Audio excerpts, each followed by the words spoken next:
Hello hi नमस्ते आदाब और आप सभी का स्वागत है इंडिया के largest learning platform let's crack UPSC CSC के चैनल के ऊपर। मेरा नाम है प्रतीक नायक और हम लोग पिछले क्लास के अंदर कंसाइज कॉम्प्रिहेंसिव कोर्स की शुरुआत की थी और हमने डिस्कस किया था तमिलनाडु बोर्ड के अंदर से मॉरियस के चैप्टर को। आज के क्लास के अंदर भी उसी की ही कंटिन्यूटी करेंगे। Will try to do that and we will try to understand कि what has been the story of the Mauryas. और आज हमारा क्लास जो रहेगा वो अशोक के सेंट्रिक रहेगा। जी हाँ, सम्राट अशोक जिसे चक्रवर्ती के रूप में हम पहचानते हैं, जिसे देवम प्रियासी के रूप में, प्रियदर्शी के रूप में पहचानते हैं, एक ऐसा शासक जिसने मौर्य साम्राज्य की जो रूपरेखा है वो पूरी तरह से बदल दी और भारतीय इतिहास में सबसे पहले शासक के रूप में उभर के आए जिनको चक्रवर्ती का टाइटल दिया गया है। चक्रवर्ती यानी कि एक ऐसा टाइटल जहां शासक खुद कह रहा है कि मेरे रथ जो है, मेरा जो साम्राज्य है वो चारों दिशाओं के अंदर फैल चुका है। My empire has crossed all the 4 directions. और इस बेसिस के रूप में अशोक की जो जर्नी है उसको हम लोग डिस्कस करेंगे। मूलतः से हमने पिछले क्लास के अंदर अशोक के बारे में इंट्रोडक्शन लिया था और हमने आपको बताया था कि अशोक 273 से लेके करीबन 232 बीसी के बीच में पावर के ऊपर आएगा sir. Okay, so will be trying to understand the story of Ashoka. Ashoka के रॉक एडिक्ट्स के ऊपर डिस्कस करेंगे। अशोक के पहले के जो शासक थे उनके ऊपर तो शायद तक हमने पिछले क्लास के अंदर चर्चा कर ली थी, जहां मैंने आपको बिंदुसार के बारे में पढ़ाया था, जहां मैंने आपको बताया था with reference to the Chandragupta Maurya, कैसे चंद्रगुप्त मौर्य पावर के ऊपर आए। तो होपफुली आपको ये सीरीज अच्छी लग रही होगी। आप जरूर से कमेंट्स के अंदर अप्रिशिएट करिएगा और अपने दोस्तों के साथ भी इसको शेयर करिएगा कि तमिलनाडु बोर्ड की जो पूरी एंशिएंट इंडिया की सीरीज है उसको हम लोग आज के क्लास के अंदर कंटिन्यू करेंगे। आज अशोक से देखते हैं, पर देखने से पहले मैं आपको फिर से वेलकम करना चाहूंगा कि आप हमारे साथ जुड़िए इंडिया के लार्जेस्ट लर्निंग प्लेटफॉर्म के ऊपर, that is known as the Unacademy plus platform. आप यहाँ पे लेट्स क्रैक यूपीएससी सीएससी की चैनल के ऊपर तो तैयारी कर ही रहे हो, पर मैं आपको जरूर से कहूंगा कि आप हमारे साथ आइए, इंडिया के टॉप मोस्ट एजुकेटर्स के साथ अपनी सीएससी की तैयारी को फुलफिल कीजिए। इसमें मैं history, optional, general studies, art and culture पूरा कॉम्प्रिहेंसिव पढ़ाता हूँ। इनफैक्ट आप अगर जुड़ना चाहते हो हमारे साथ तो you can use this code PN Live and you can get the maximum discount as well.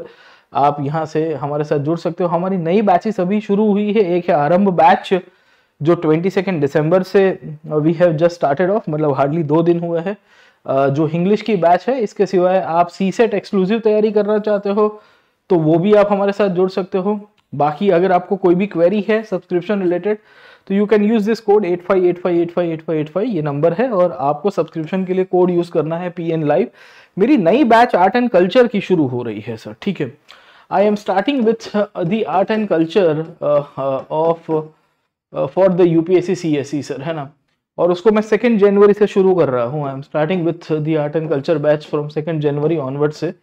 तो आप जरूर से ये बैच के अंदर जुड़िए। इसके सिवाय मैं एक और बैच मेरी हिस्ट्री ऑप्शनल की लॉन्च कर रहा हूँ। हिस्ट्री ऑप्शनल मेरा आ रहा है फ्रॉम 2 जनवरी पेपर 2। अगर आपने हिस्ट्री में जानते होंगे तो 2 पेपर है, एक है पेपर 1 और दूसरा है पेपर 2। तो ये पेपर 2 की हम लोग लॉन्च कर रहे हैं फ्रॉम 2 जनवरी। ये भी 2 जनवरी में है। ये सुबह 8 से 10 होंगे, 8 to 10 AM आपको ये बैचेस देखने को मिलेगी ऑप्शनल की पेपर 2 की, जहां पे मिडिवल और मॉडर्न और वर्ल्ड हिस्ट्री कराऊंगा। और आर्ट एंड कल्चर शाम को इवनिंग को 6 PM है सर, है ना। तो 6 PM आपको डेली 5-6 डेज अ वीक मेरे सेशंस रहेंगे। आप जुड़ सकते हो। इसके लिए आपको कुछ नहीं करना है, डिस्क्रिप्शन बॉक्स में लिंक अवेलेबल है। आप सब्सक्रिप्शन लीजिए with this code PN Live और मेरे लाइव क्लासेस के अंदर आ सकते हो and you can get the maximum marks in history, art and culture. In fact पिछले 2 साल का अनुभव मेरा ये कह रहा है, 2 या 3 साल हो गया है ऑलमोस्ट, कि 80% के आसपास कवरेज पेपर्स के अंदर से हो रहा है from the topics that we are teaching in the classes. Okay, मतलब मेरा अध्ययन है। मैं 100% गारंटी तो कोई यूपीएससी के अंदर नहीं दे पाता है सर, ठीक है। बट अगर आपका 80% के आसपास सिलेबस या टॉपिक कवरेज एक सब्जेक्ट के अंदर से एक टीचर के पास हो सकता है तो ये स्ट्राइक रेट काफ़ी अच्छी कहलाई जाएगी, provided the nature of the papers that we are seeing nowadays. खैर, तो जुड़िए हमारे साथ इंडिया के लार्जेस्ट लर्निंग प्लेटफॉर्म के ऊपर। बाकी आप टेस्ट सीरीज के अंदर ज्वाइन कर सकते हो। IRMS की नई बैच शुरू हो रही है, इसमें भी आप ज्वाइन कर सकते हो। और अगर आप में से और आपके कोई दोस्त को इंटरव्यू का कोई सेशन के लिए तैयारी करनी है, जिनका इंटरव्यू आया है सर, है ना, तो वो भी हमारे साथ लास्ट माइल प्रोग्राम के अंदर जरूर से ज्वाइन कर सकते हो। खैर, चलते हैं आगे। हमने पिछले क्लास के अंदर मॉरियस के बारे में डिस्कस किया था और इंटेंशन ये था कि मॉरियस के अंदर किस तरह से एम्पायर बिल्डिंग हुआ वो हमने देखा था सर, ठीक है। तो ये एम्पायर बिल्डिंग के तहत as far as I remember we had discussed up till the point of Chandragupta Maurya.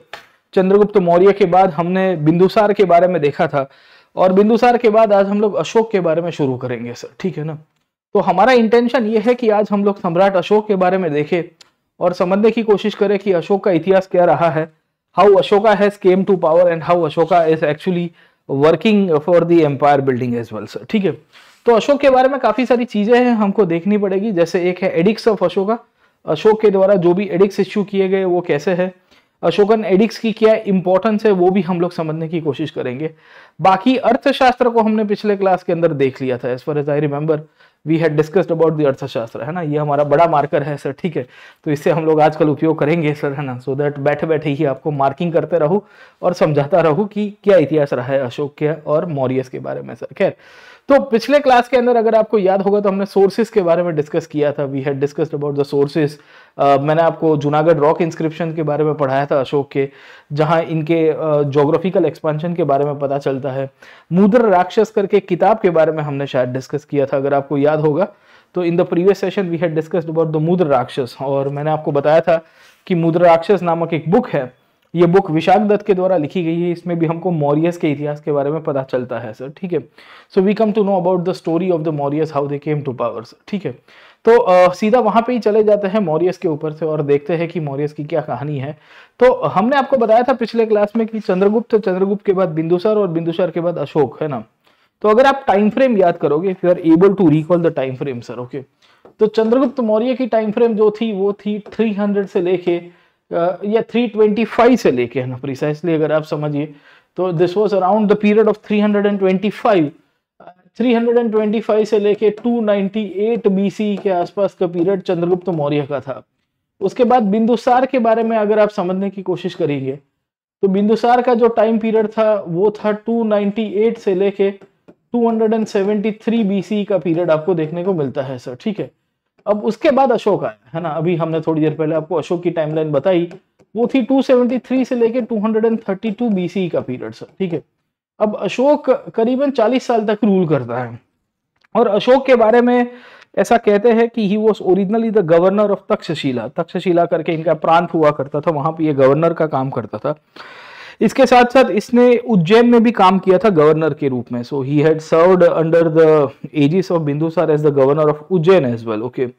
तो अशोक एक से अधिक राज्यों में पहले गवर्नर की पोजीशन संभाल चुका है और बिंदुसार के साथ ये हुआ कि बिंदुसार करीबन 272-73 के आसपास आजीविका करके एक संप्रदाय उसमें चला गया सर, ओके। आजीविका संप्रदाय के बारे में शायद तक हमने आपको पिछले क्लास के अंदर डिस्कस भी किया था कि ये वो संप्रदाय है जो मूलतः से नसीब में मानता है सर, ठीक है। So Bindusara had joined a sect called as Ajivika sir, है ना। अगर आप याद करिए बिंदुसार को पिछले क्लासेस के अंदर, या बेसिकली अगर आपको बुद्धिज्म वाला कंसेप्ट याद होगा तो मैंने आपको आजीविकास के बारे में पढ़ाया था सर, ठीक है ना, समझे। आजीविकास वर दो सेक्ट्स ऑफ इंडियन हिस्ट्री जिनका ये मानना है, ये थोड़ा खराब हो गया बट ठीक है, चलिए यहाँ से लिखते हैं सर, ठीक है ना। आजीविकास वर दो sects of Indian history which believed into fatalism, है ना, ये नसीब में मानते थे सर, ठीक है। And because they believed into the fate, ये आइडिया ऑफ फेट के अंदर मानते हैं, तो हमको ये पता चलता है कि नसीब की बातें करते हुए over a period of time भारतीय इतिहास में वी विल सी कि एक नए संप्रदाय के रूप में दर्शन देंगे सर।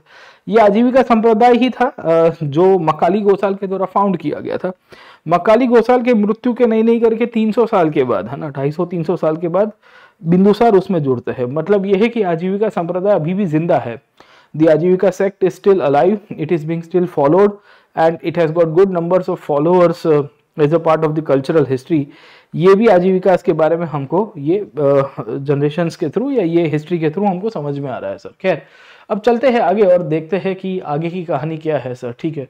और अशोक और बिंदुसार की कहानी के बाद अशोक को कैसे देखा गया है। अब देखिए कि अशोक के बारे में हमको एडिक्स बहुत ही इंफॉर्मेशन देते हैं।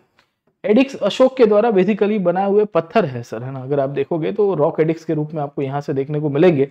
This edicts are found in different parts of the country, मतलब आप पकड़ के चलिए कि अगर आप उसकी बॉर्डर्स को समझने की कोशिश करोगे कहाँ से कहाँ तक आपको मिल जाता है सर, ठीक है। तो आप देखिए कि अशोक के rock edicts are found in the regions of Kandahar. Kandahar basically अगर आपको जानकारी होगी तो आज के अफगानिस्तान में आया हुआ है। अशोक के रॉक एडिक्ट्स आपको मिल जाते हैं मानशेरा और शाबाजगढ़ी के अंदर सर, है ना। मानशेरा शाबाजगढ़ी आज के पेशावर वाले रीजन में आपको मिलेगा। फिर आपको उत्तराखंड के पास मिलेगा कलसी सर, है ना, अगर आप देख रहे हो यहाँ पे सर, ठीक है। और उसके बाद दिल्ली, मेरठ है, लौरिया नंदनगढ़ है, रामपूर्व आपको देखने को मिलता है आज के ईस्टर्न इंडिया के अंदर से सर, ठीक है। कौशंबी है, नीचे उड़ीसा के अंदर चले जाओगे तो आपको धौली, झगोड़ा, अमरावती, और ये जो व्हाइट कलर के डॉट्स आपको देखने को मिल रहे हैं ना, इसे हम लोग कहते हैं माइनर रॉक एडिक्ट्स सर, है ना। ये छोटे पत्थर है, वहां पे भी हमको इन्फॉर्मेशन मिलती है। सन्नति करके जगह है, सोपारा करके जगह है। तो मोटे मोटे तौर के ऊपर whenever we see and we try to understand the Ashoka's history, Ashoka की हिस्ट्री हमको सबसे ज्यादा जो नॉलेज देती है वो एडिक्स के थ्रू देती है सर, ठीक है ना, समझे। तो हमें सबसे पहली कहानी अशोक के अंदर यही समझनी है कि इसकी एडिक्स की इंपॉर्टेंस क्या थी और ये कहाँ पे फैले हुए थे, इसकी क्या कल्चरल हिस्ट्री रही है, ये कहाँ पे मिलते हैं सर, है ना, from which locations we get the edicts as well sir, okay. तो इसमें से पिछली साल ही प्रीलिम्स के अंदर अगर आप क्वेश्चन देखोगे 2022 के प्रीलिम्स के अंदर, तो आपको ये एडिक्स के ऊपर ऑलरेडी क्वेश्चन आ चुका है। There is already been a question on the edicts of Ashoka. उसके ऊपर नहीं जाते हुए पहले देखते हैं कि कहानी क्या है सर, ठीक है। अब देखिए कि अशोक की कहानी में आपको ये मिलता है कि Ashok basically we will see कि 268 के आसपास पावर के ऊपर आता है सर, ओके। वो 273 में ही एक्चुअली सत्ता के ऊपर आ चुका था, पर 4 साल तक उसके अपने भाइयों के साथ संघर्ष होती है सर, ठीक है ना, समझे। अब उसकी भाइयों के साथ संघर्ष क्यों होगी सर, ओके। तो आपको एक कंसेप्ट देखने को मिलता है जिसे हम लोग कहते हैं लॉ ऑफ प्राइमोजेनिचर सर, ठीक है ना। कौन सा है? लॉ ऑफ प्राइमोजेनिचर सर, ठीक है। प्राइमोजेनिचर का मतलब यह है कि नॉर्मली हमको ये देखने को मिलता है कि एल्डेस्ट सन, सबसे बड़ा बेटा, है ना, ज्येष्ठ पुत्र सत्ता के ऊपर आएगा, ये हर बार हर एक डायनेस्टी में फॉलो नहीं होता था सर। समझ में आया कि नहीं है आपको? सो वी विल फाइंड कि many a times we will find कि एल्डेस्ट सन के बाद इनके जो अदर सन्स हुआ करते थे, है ना, अदर ब्रदर्स हुआ करते थे, उनके बीच में कभी कभी संघर्ष हो जाता था।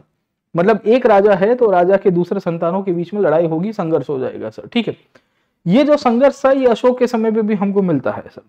तो बिंदुसार की जब मृत्यु हुई 273 के आसपास सर, ओके, तो अशोक के बारे में ऐसा कहते हैं कि उसने अपने भाइयों के साथ लड़ाई की, है ना। He had a conflict with his brothers, he had issues with his brothers and later on he assumed power sir, ठीक है ना, समझे।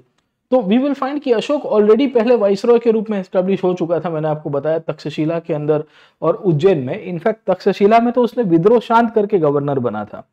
मतलब अशोक सम्राट अशोक के रूप में बन के आया, चक्रवर्ती के रूप में बन के आया, उसके पहले ऑलरेडी उसने अपनी छाप छोड़ दी थी। He had already established his impressions as a ruler और as a governor in the region of Takshashila. तो ये दर्शाता है कि अशोक कितना एक एस्टैब्लिश शासक के रूप में निकल के आ चुका है सर, ठीक है ना, समझे।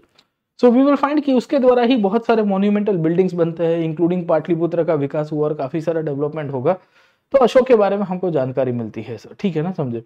तो अशोक के बारे में सबसे ज्यादा हमको जो नॉलेज मिलता है वो एडिक्स के द्वारा मिलता है। अब ये एडिक्स को कैटेगराइज किया है अलग अलग प्रकार से सर, ठीक है ना, समझे। तो जैसे कि अभी मैंने आपको एक फोटोग्राफ दिखाया और ये फोटोग्राफ देखेंगे तो हमको पता चलता है कि ये अशोक के एडिक्स है भारत के अलग अलग रीजन्स के अंदर, ओके ना, समझे। सो दे हैव बीन कैटेगराइज्ड। इसमें अगर आप समझोगे तो कुछ कुछ है पिलर एडिक्स, है ना। पिलर एडिक्स का मतलब है कि अशोक के द्वारा जो स्तंभ बनाए गए थे, से फॉर एग्जांपल रामपूर्व के अंदर है, लुम्बिनी के अंदर है, लौरिया अररिया नंदनगढ़ के अंदर आपको देखने को मिलता है, कौशंबी के अंदर मिलता है सर, ठीक है। तो इन सब की खासियत यह है कि they are in the form of pillar edicts, है ना। वो खंबे के रूप में है, स्तंभ के रूप में है। अगर आपने भारत का एम्ब्लेम भी देखा होगा, नेशनल एम्ब्लेम, तो आपको पता होगा कि नेशनल एम्ब्लेम का जो हमने सिंबल लिया है ये कहाँ से लिया है। The emblem of India और the national emblem of India has been borrowed from the Ashoka Edicts sir, है ना। अशोक के ऊपर से ही हमको यहाँ से मिलेगा सर, ठीक है। उसी तौर के ऊपर अशोक ने मेजर रॉक एडिक्स भी डाले थे सर, है ना। मेजर रॉक एडिक्स का मतलब ये होता है कि ऐसे पत्थर जो हम लोग कह सकते हैं कि अशोक के द्वारा एस्टेब्लिश किए गए थे। Major rock edicts were those rock edicts that were established by Ashoka, जिसमें अशोक ने कुछ अपने मैसेजेस और अपनी आइडियाज को, फिलॉसफी को उसने कॉन्ट्रीब्यूट किया है। ये जो मेजर रॉक एडिक्ट है ये भारत के अलग अलग 10 लोकेशंस के ऊपर आपको मिलेंगे सर, ठीक है ना। इनका नंबर 14 है, there are 14 rock edicts as such, but they are placed under 10 locations. Okay ना, समझे? जैसे आप देखने की कोशिश करोगे तो आपको कांदाहार में और मानशेरा में और कलसी में और गिरनार में, सोपारा में, सन्नती में, येरागुड्डी में, जगोडान, धौलीन, ये सब जगह के ऊपर आपको मेजर रॉक एडिक्स की आपको लोकेशंस मिलती रहेगी। दूसरा आपको मिलता है माइनर रॉक एडिक्स, है ना। Minor rock edicts are actually those rock edicts which are actually smaller in size, मतलब उसकी साइज डायमेंशन भी छोटी है, मैसेज और थीम जो है ऑलमोस्ट सेम है जो मेजर रॉक एडिक्स के अंदर भी उसने लिखी है। जहां अशोक ने अपने धम्म के बारे में लिखा है, अपने आइडियाज के बारे में लिखना है, अशोक ने अपने फिलॉसफी को प्रीच किया है कि मैं क्या कहना चाहता हूँ, मैं क्या करना चाहता हूँ सर, ठीक है ना, समझे? तो ये एडिक्स की अपनी खुद की इंपॉर्टेंस है, इसके ऊपर मैं आता हूँ सर, ठीक है। तो मोटे मोटे तौर के ऊपर अगर आप देखोगे तो अशोक के टोटल 33 एडिक्स है। कितने हैं? 33।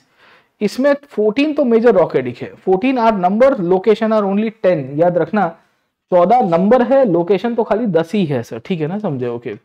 दूसरी आंख साधने की कोशिश करोगे तो कलिंग एडिक्ट आपको 2 स्पेशल अलग से देखने को मिलेंगे। इसको मिला के इंक्लूड करोगे तो 16 एडिक्ट हो जाते हैं। कलिंग के एडिक्ट क्यों है? क्योंकि कलिंग के ऊपर अशोक ने युद्ध किया था। अगर आपको जानकारी होगी कि अशोक बेसिकली कलिंग के ऊपर आक्रमण करता है और उसके बाद कलिंग का इतिहास बदल जाता है, उसके ऊपर मैं आता हूँ सर, ठीक है।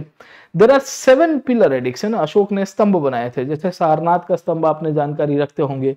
सारनाथ के स्तंभ से ही हमने आज की तारीख में जो हमारा अशोक की जो आइडियल है वो उसको हमने एम्बलम के रूप में लिखा है, लायन कैपिटल, अगर आपको जानकारी होगी, या आपको धर्म चक्र के बारे में जानकारी होगी सर, ठीक है ना, समझे? और बाकी सारे आपको माइनर पिलर एडिक्स देखने को मिलेंगे। माइनर पिलर एडिक्स का मतलब ये होता है कि छोटे स्तंभ आपको देखने को मिलते हैं या छोटे रॉक एडिक्स आपको यहाँ से मिल जाएंगे सर, ठीक है ना, समझे? तो इनका सब लोकेशंस याद रखेगा। अब आपको ये पूछा जा सकता है कि अशोक के रॉक एडिक्स कहाँ पे आए हुए हैं, उसके ऊपर भी चर्चा करते हैं, क्या उसकी खासियत है सर, ठीक है ना, समझे? बट मूलतः से हमको ये समझना है कि अशोक एक शासक के रूप में क्यों इतने सारे पत्थरों को इशू करवाता है सर, ठीक है ना। क्यों अशोक ने बेसिकली ये रॉक एडिक्स को इशू किया, why the Ashokan rock edicts actually contained, what was the message that was actually contained in the Ashoka's rock edict, Ashok के रॉक एडिक्ट में कौन से प्रकार का मैसेज को उसने पोर्ट्रे कराने की कोशिश की थी, उन सब के ऊपर थोड़ी बहुत चर्चा करते हैं। तो उसको समझने के लिए हमको अशोक के इतिहास को देखना पड़ेगा। We are suppose to see what has been the story and how Ashoka came to power sir, ठीक है। अब देखिए कि अशोक बेसिकली सामान्य रूप से चक्रवर्ती राजा के रूप में अपने आप को एस्टेब्लिश करता है। अब राजा चक्रवर्ती जब कहलाते हैं किसी को भी सर, ठीक है ना, समझे? मतलब ये होता है कि राजा का रथ का पहिया चारों दिशा में घूमेगा सर, है ना। So when the king proclaims himself as Chakravarti, कोई भी शासक जब अपने आप को कहता है कि मैं चक्रवर्ती बन गया सर, ठीक है, मतलब ये है कि उसका रथ का पहिया अब चारों दिशाओं में घूमेगा, सटासटी कर देगा सर, है ना। अब सवाल ये है कि अगर राजा अगर चक्रवर्ती के रूप में अपना रथ का पहिया चला रहा है तो अशोक के समय पे बहुत बड़ा एम्पायर भी बना होगा, राइट और रॉन्ग सर, ठीक है। तो इसी बेसिस के रूप में जब हम लोग मौर्यस को समझने की कोशिश करते हैं तो हमको ये जानकारी मिलती है कि अशोक के टाइम तक आते आते ऑलमोस्ट, अगर आप एडिक्स के हिसाब से देखोगे तो आज के कांदाहार से लेके सर, ठीक है ना, आज के कांदाहार से लेके आज के मॉडर्न डे कावेरी नदी तक, आपको मैसूर तक आपको इनका प्रभाव देखने को मिलता है सर, ठीक है। यहाँ आपको बिहार से लेके ऑलमोस्ट मॉडर्न डे बांग्लादेश तक इनका डोमिनेशन आपको मिलेगा सर, ठीक है। तो इसी बेसिस के रूप में राजा का पहिया चारों दिशाओं में चला, इसके लिए उसको चक्रवर्ती कहा गया सर, ठीक है। अब अशोक अपने आप को चक्रवर्ती कहता है, पावर के ऊपर आया था अपने भाइयों को हटा के सर, है ना। तो कहानी में यह है कि करीबन 273 बीसी में अशोक जब सत्ता के ऊपर आया तो 4 साल तक उसकी लड़ाई हुई अपने दोस्तों के साथ, दोस्त मतलब अपने भाइयों के साथ, अपने ब्रदर्स के साथ अशोक की कॉन्फ्लिक्ट होती है। ये कॉन्फ्लिक्ट अल्टीमेटली अशोक करीबन 269 बीसी के आसपास सबस्यूम करेगा, वो उसको रोकेगा, और ये कॉन्फ्लिक्ट को रोकने के बाद over a period of time Ashok we will see कि एम्पायर बिल्डिंग की तरफ जाता है। ये एम्पायर बिल्डिंग की तरफ अशोक पहले अपने आप को चंड अशोक कहता था। क्या कहता था? चंड अशोक सर, है ना। उसके साहित्य के अंदर भी हमको ये पता चलता है कि Ashok always used to basically was written in the form of Chand Ashok. Even Buddhism के अंदर भी हमको ये पता चलता है कि अशोक को चंड अशोक कहते थे। चंड अशोक इसके लिए क्योंकि आता था साम्राज्य बनाने के चक्कर में, वो बहुत बड़ा विस्तरण कर देता था, उसकी लड़ाई संघर्ष होती थी बहुत सारे डायनेस्टीज के साथ सर, ठीक है। और इन सब का परिणाम आपको ये मिलता है कि काफी सारा ब्लड शेड हुआ सर। यही ब्लड शेड के कंटिन्यूएशन में करीबन 261 के ऊपर सर, ठीक है, उसने कलिंग के ऊपर आक्रमण किया। कलिंग अगर आप देखोगे तो वो है आपका प्रेजेंट डे उड़ीसा का रीजन सर, ठीक है ना। तो Ashoka had invaded over Kalinga. Kalinga was a region of the present day Orissa, और कलिंग के ऊपर जब वो आक्रमण करता है तो उसके बाद कलिंग का जो इतिहास है उसको देख के उसको काफी पीड़ा हुई सर। अब ऐसा तो क्या हो गया था सर, ठीक है ना, समझे। तो ऐसा कहते हैं कि अशोक के रॉक एडिक्ट्स के द्वारा अशोक ने यह बताया है कि कलिंग के ऊपर जब आक्रमण हुआ तो करीबन 1.5-2 लाख से आसपास लोग मारे गए सर, है ना। More than 1.5 lakh 2 lakh people got killed. अब 1.5-2 लाख के आसपास जब लोग मारे जाते हैं तो बहुत बड़ा ये तो हंगामा होगा sir. This was bound to happen कि यार ये तो कुछ ज्यादा ही हो गया बड़ा सर, ठीक है। दूसरी कहानी आपको ये भी देखने को मिलती है कि अशोक ने जब कलिंग के ऊपर आक्रमण किया, इसी पीरियड के समय पे दौरान उसने करीबन 1.5 लाख से ज्यादा लोगों को गुलाम भी बनाया सर, ठीक है। So he had made so many people slaves into the Mauryan empire sir, है ना। जो कलिंग के जो स्थानिक लोग थे इन सबको गुलाम बनाया जाता है अशोक के द्वारा सर, ठीक है। तो ये 2 घटनाएं ऐसी बनी, this 2 events that had taken place, इसके कारण अशोक का हृदय परिवर्तन हो गया ऐसा कहते हैं सर, ठीक है ना, समझे।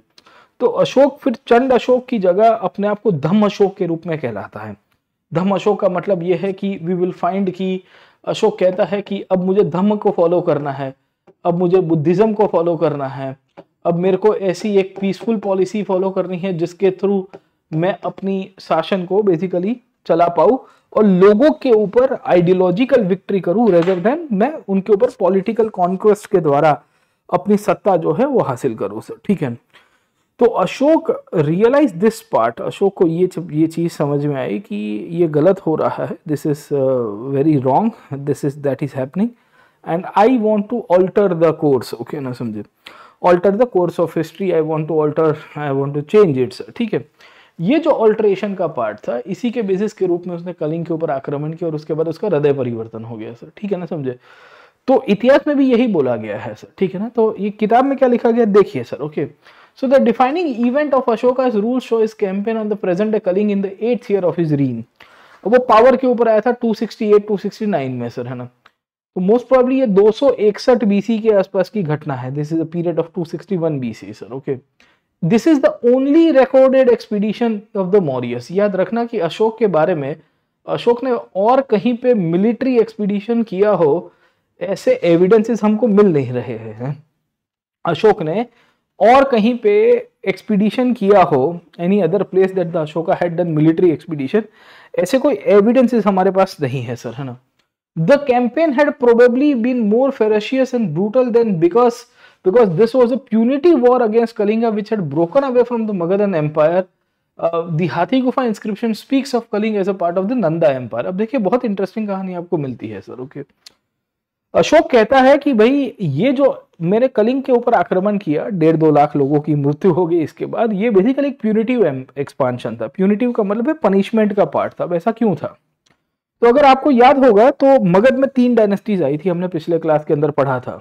ये तो पहली डायनेस्टी जो थी मगध के ऊपर उसका नाम था हरियंक डायनेस्टी, है ना, हरियक डायनेस्टी। हरियक के बाद दूसरा अगर आप समझने की कोशिश करोगे तो थी शिशुनाग डायनेस्टी, और तीसरी डायनेस्टी आपको यहाँ से देखने को मिलती है नंदवंश। नंदवंश ने कलिंग के ऊपर अपनी जीत हासिल की थी, ऐसा हाथी गुफा करके एक इंस्क्रिप्शन बताता है। अब ये इंस्क्रिप्शन बहुत इंटरेस्टिंग है सर, ठीक है ना, समझे। ये जो इंस्क्रिप्शन की बात की गई है ना, थोड़ी बहुत 2 मिनट इसके ऊपर भी बात कर देते हैं कि व्हाट इज दी हाथी गुफा इंस्क्रिप्शन ऑल अबाउट सर, ठीक है। हाथी गुफा इंस्क्रिप्शन बेसिकली एक राजा के द्वारा इशू किया गया था जिनका नाम था राजा खारवेल। खारवेल करके एक राजा अशोक के बाद, मतलब मौर्यस के बाद पावर के ऊपर आएंगे in the regions of Kalinga sir, ठीक है। कलिंग के अंदर ये बेसिकली मौर्यस के बाद पावर के ऊपर आते हैं। छेदी वंश के राजा हुआ करते थे, इन्होंने उदयगिरी और खंडगिरी करके गुफाएं बनाई है भुवनेश्वर के पास, ओके। उसमें जो उदयगिरी की जो गुफा है, द केव्स ऑफ उदयगिरी, उसमें यहाँ पे एक हाथी गुफा करके गुफा बनाई गई है। ये जो हाथी गुफा करके गुफा है, इसमें ये खारवेल राजा के द्वारा एक इंस्क्रिप्शन इशू किया है जहां उन्होंने इसका इतिहास लिखा है कि कलिंग का इतिहास कैसा रहा है, जिसमें उन्होंने ये बताया था कि एक समय के ऊपर कलिंग के ऊपर नंदवाद डायनेस्टी रूल कर रही थी। प्रॉब्लम ये हुआ होगा कि अशोक तक आते आते नंदास का प्रभाव फिर खत्म हो गया और कलिंग फिर से इंडिपेंडेंट हो गया, और इसके लिए अशोक को गुस्सा आया होगा कि उसने कलिंग के ऊपर आक्रमण कर दिया। प्यूनिशमेंट के रूप में एक प्रकार का प्यूनिटिव एक्सपीडिशन बोला गया है। कलिंग के ऊपर आक्रमण करके अशोक को दो चीजें मिल रही थी, आप समझिए सर, है ना, ये चीज को you need to understand this part, why Ashoka invaded over Kalinga, है ना, अशोक ने कलिंग के ऊपर आक्रमण क्यों किया। अशोक ने कलिंग के ऊपर आक्रमण किया, उसके पीछे की दो कारण आपको मिलेंगे सर, ठीक है। सबसे फंडामेंटल और पहला कारण अगर आप समझने की कोशिश करोगे अशोक का कलिंग के ऊपर से जो मिलेगा, वो था precisely the entry to south India. सामान्य रूप से अगर आप भारत के पूर्वीय विस्तार में रूल कर रहे हो और अगर आपको बेसिकली दक्षिण की तरफ जाना हो and you want to enter into the southern part of the country, तो आप कैसे जा पाएंगे सर, है ना। ट्रेडिशनल रूट एक यूं चलता था जिसे हम लोग कहते हैं दक्षिण पथ, दक्षिण पथ, और एक रास्ता चलता था उत्तर पथ। उत्तर पथ बंगाल से होते हुए आज के मगध से होते हुए अल्टीमेटली जाता था पेशावर की तरफ, मतलब नॉर्थ वेस्ट की तरफ। उसको जीटी रोड कहते हैं आज के मॉडर्न पीरियड में, ग्रांट ट्रंक रोड, है ना। तो it starts from eastern India and it goes up to the north west India, Attock तक जाता है पाकिस्तान पेशावर बॉर्डर, काबुल होते हुए फिर सेंट्रल एशिया कनेक्ट करता है सर। दूसरा अगर आप समझने की कोशिश करोगे तो रास्ता चलता था, वो था मगध से होते हुए, विंध्यास होते हुए, अवंती होते हुए आप दक्षिण में चले जाओ। अशोक का कलिंग के ऊपर आक्रमण एक इतना बड़ा सिग्निफिकेंट पोजीशन है कि अगर ईस्टर्न इंडिया में अगर आपको साउथ में जाना हो तो आप ईस्ट कोस्ट से भी जा सकते हो। Kalinga was one such place for Ashoka जिसके थ्रू अशोक दक्षिण भारत के ऊपर अपना डोमिनेशन एस्टेब्लिश कर सकता है सर, ठीक है। उसको लॉन्ग टर्म के अंदर अपना एम्पायर बिल्डिंग करना था, वो भी कलिंग के थ्रू हो सकता था। एंड वी विल फाइंड कि दक्षिण भारत में अपना होल्ड बना के उसके ऊपर कंसोलिडेशन करना और वहां से सी रूट का एक्सेस होना, बे ऑफ बंगाल में खाड़ी की तरफ एक्सेस होना, है ना, बंगाल की जो खाड़ी है वहां पे उसका समुद्र की तरफ एक्सेस होता है, उसका रास्ता बनता है, रिसोर्सेज भी मिलते हैं सर, ठीक है। तो कलिंग के ऊपर आक्रमण बहुत सारे कारणों से आपको मिलता है सर, ठीक है ना, समझे। तो अशोक के बारे में ये कहते हैं कि अशोक ने करीबन 261 बीसी में, 261 बीसी के आसपास की कहानी आपको देखने को मिलेगी कि उसने कलिंग के ऊपर आक्रमण कर दिया। इसी के बाद वी विल फाइंड कि यहाँ पे लिखा गया है बुक के अंदर कि Ashoka was devastated and moved by the suffering that he converted to humanistic values. Ashok इसके बाद बहुत सारा दुखी हो गया और दुखी होने के बाद अशोक ने फिर ह्यूमनिज्म की तरफ गया। ये ह्यूमनिज्म के अंदर अगर आप समझने की कोशिश करिए तो उसने बुद्धिज्म को अपना दिया, he became a Buddhist now, ठीक है ना, समझे। ये लाइन को आप देखिए, सबसे लास्ट लाइन आपके पैराग्राफ के अंदर देखने को मिल रही होगी सर, ठीक है। ही बिकेम बुद्धिस्ट नाउ, वो अब बोधि बन गया है।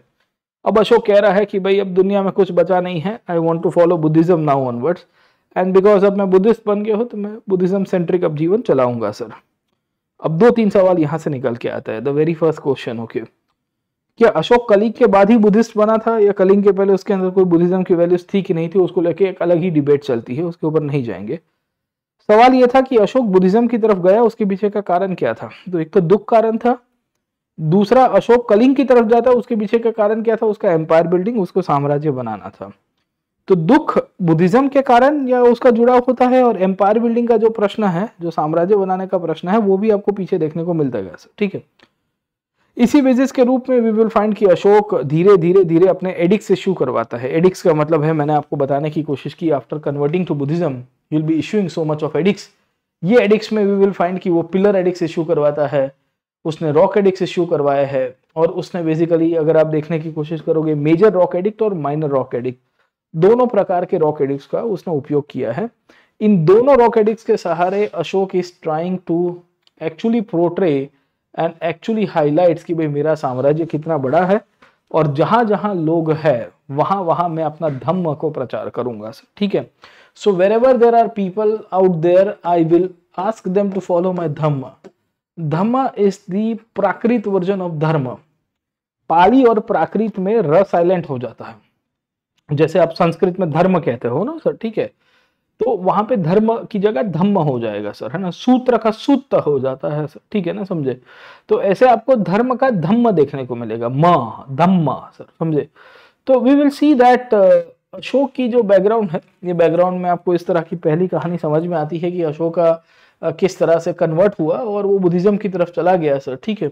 और अशोक कहता है कि अब मैं लोगों को राइटियसनेस सिखाऊंगा, लोगों को प्रीच करूंगा कि आप नॉन वायलेंस की तरफ जाइए, लोगों को आइडिया दूंगा कि क्या करें सर, ठीक है ना, समझे। इसी बेसिस के रूप में अशोक ने अलग अलग रॉक एडिक्स इशू किए, पिलर एडिक्स इशू किए, उसने अलग अलग प्रकार के वी विल फाइंड की इंस्क्रिप्शन इशू करवाने शुरू कर दिए सर, ठीक है ना, समझे। सो वी विल फाइंड की based on his conversion into Buddhism he started issuing out addicts, okay ना, समझे। ये एडिक्स की पहली कहानी आपको समझ में आनी चाहिए कि कहाँ कहाँ पे आए हुए हैं सर, ठीक है। अब थोड़ा यहाँ से ही समझ जाते हैं सर, ओके। कांदाहार और शाबाजगढ़ी कहाँ पे आया हुआ है sir? Kandahar Shahbazgarhi, it is located in the north west part of the country. The Mansehra, it is also located in the north west part of the country. Kalsi Uttarakhand में आया हुआ, it's a major rock edict sir, है ना, major rock addict मतलब बड़ा पत्थर। वहां पे अशोक ने 14 रॉक एडिक्ट्स अपने जो मैसेजेस है वो इंस्क्राइब किए हुए हैं सर, ठीक है। इस बार मैच द फॉलोइंग के अंदर सवाल आया था, प्रीवियस क्वेश्चन 2022 के अंदर मैं बात कर रहा हूँ, और सवाल ये पूछा गया था कि इनमें से कौन से स्टेट में अशोक के रॉक एडिक्ट्स आए हैं। तो येरागुड्डी है, जगोड़ा, धौली, अगर आप देखोगे तो ये दोनों के दोनों आपको उड़ीसा के अंदर मिलेंगे। इसको स्पेशल एडिक्ट्स कहते हैं। स्पेशल एडिक्ट्स इसके लिए क्योंकि ये दोनों एडिक्ट्स बेसिकली इश्यू किए गए थे after the Kalinga war. In fact ज्यादातर एडिक्ट्स कलिंग वॉर के बाद ही इशू किए गए अशोक के रॉक एडिक्ट्स इंस्क्रिप्शंस के रूप में, और उसमें अशोक ने स्पेशल मैसेज वहां पे पोर्ट्रे किया है वहां के लोगों के लिए, एक सिंपैथी जताने की कोशिश की है, कंपैशन जताने की कोशिश की है, करुणा जताने की कोशिश की है कि देखो मैं आप में से एक हूँ और मैं आपके वेलफेयर और अपलिफ्टमेंट के लिए जो भी कार्य होगा मैं करूंगा सर, ठीक है ना, समझे। तो इस प्रकार की कहानी आपको अशोक की मिलेगी उसके एडिक्ट्स के थ्रू सर, ओके। अब थोड़ा बहुत बातें कर देते हैं कि कहाँ कहाँ एडिक्ट्स की भाषा है और उसकी थीम क्या है सर, ठीक है ना, समझे। तो याद रखना कि अशोक के एडिक्ट्स बहुत सारी जगह पे है। एक तो पाकिस्तान में है, शहबाजगढ़ी में है, उत्तराखंड में है, गुजरात में है, महाराष्ट्र में है।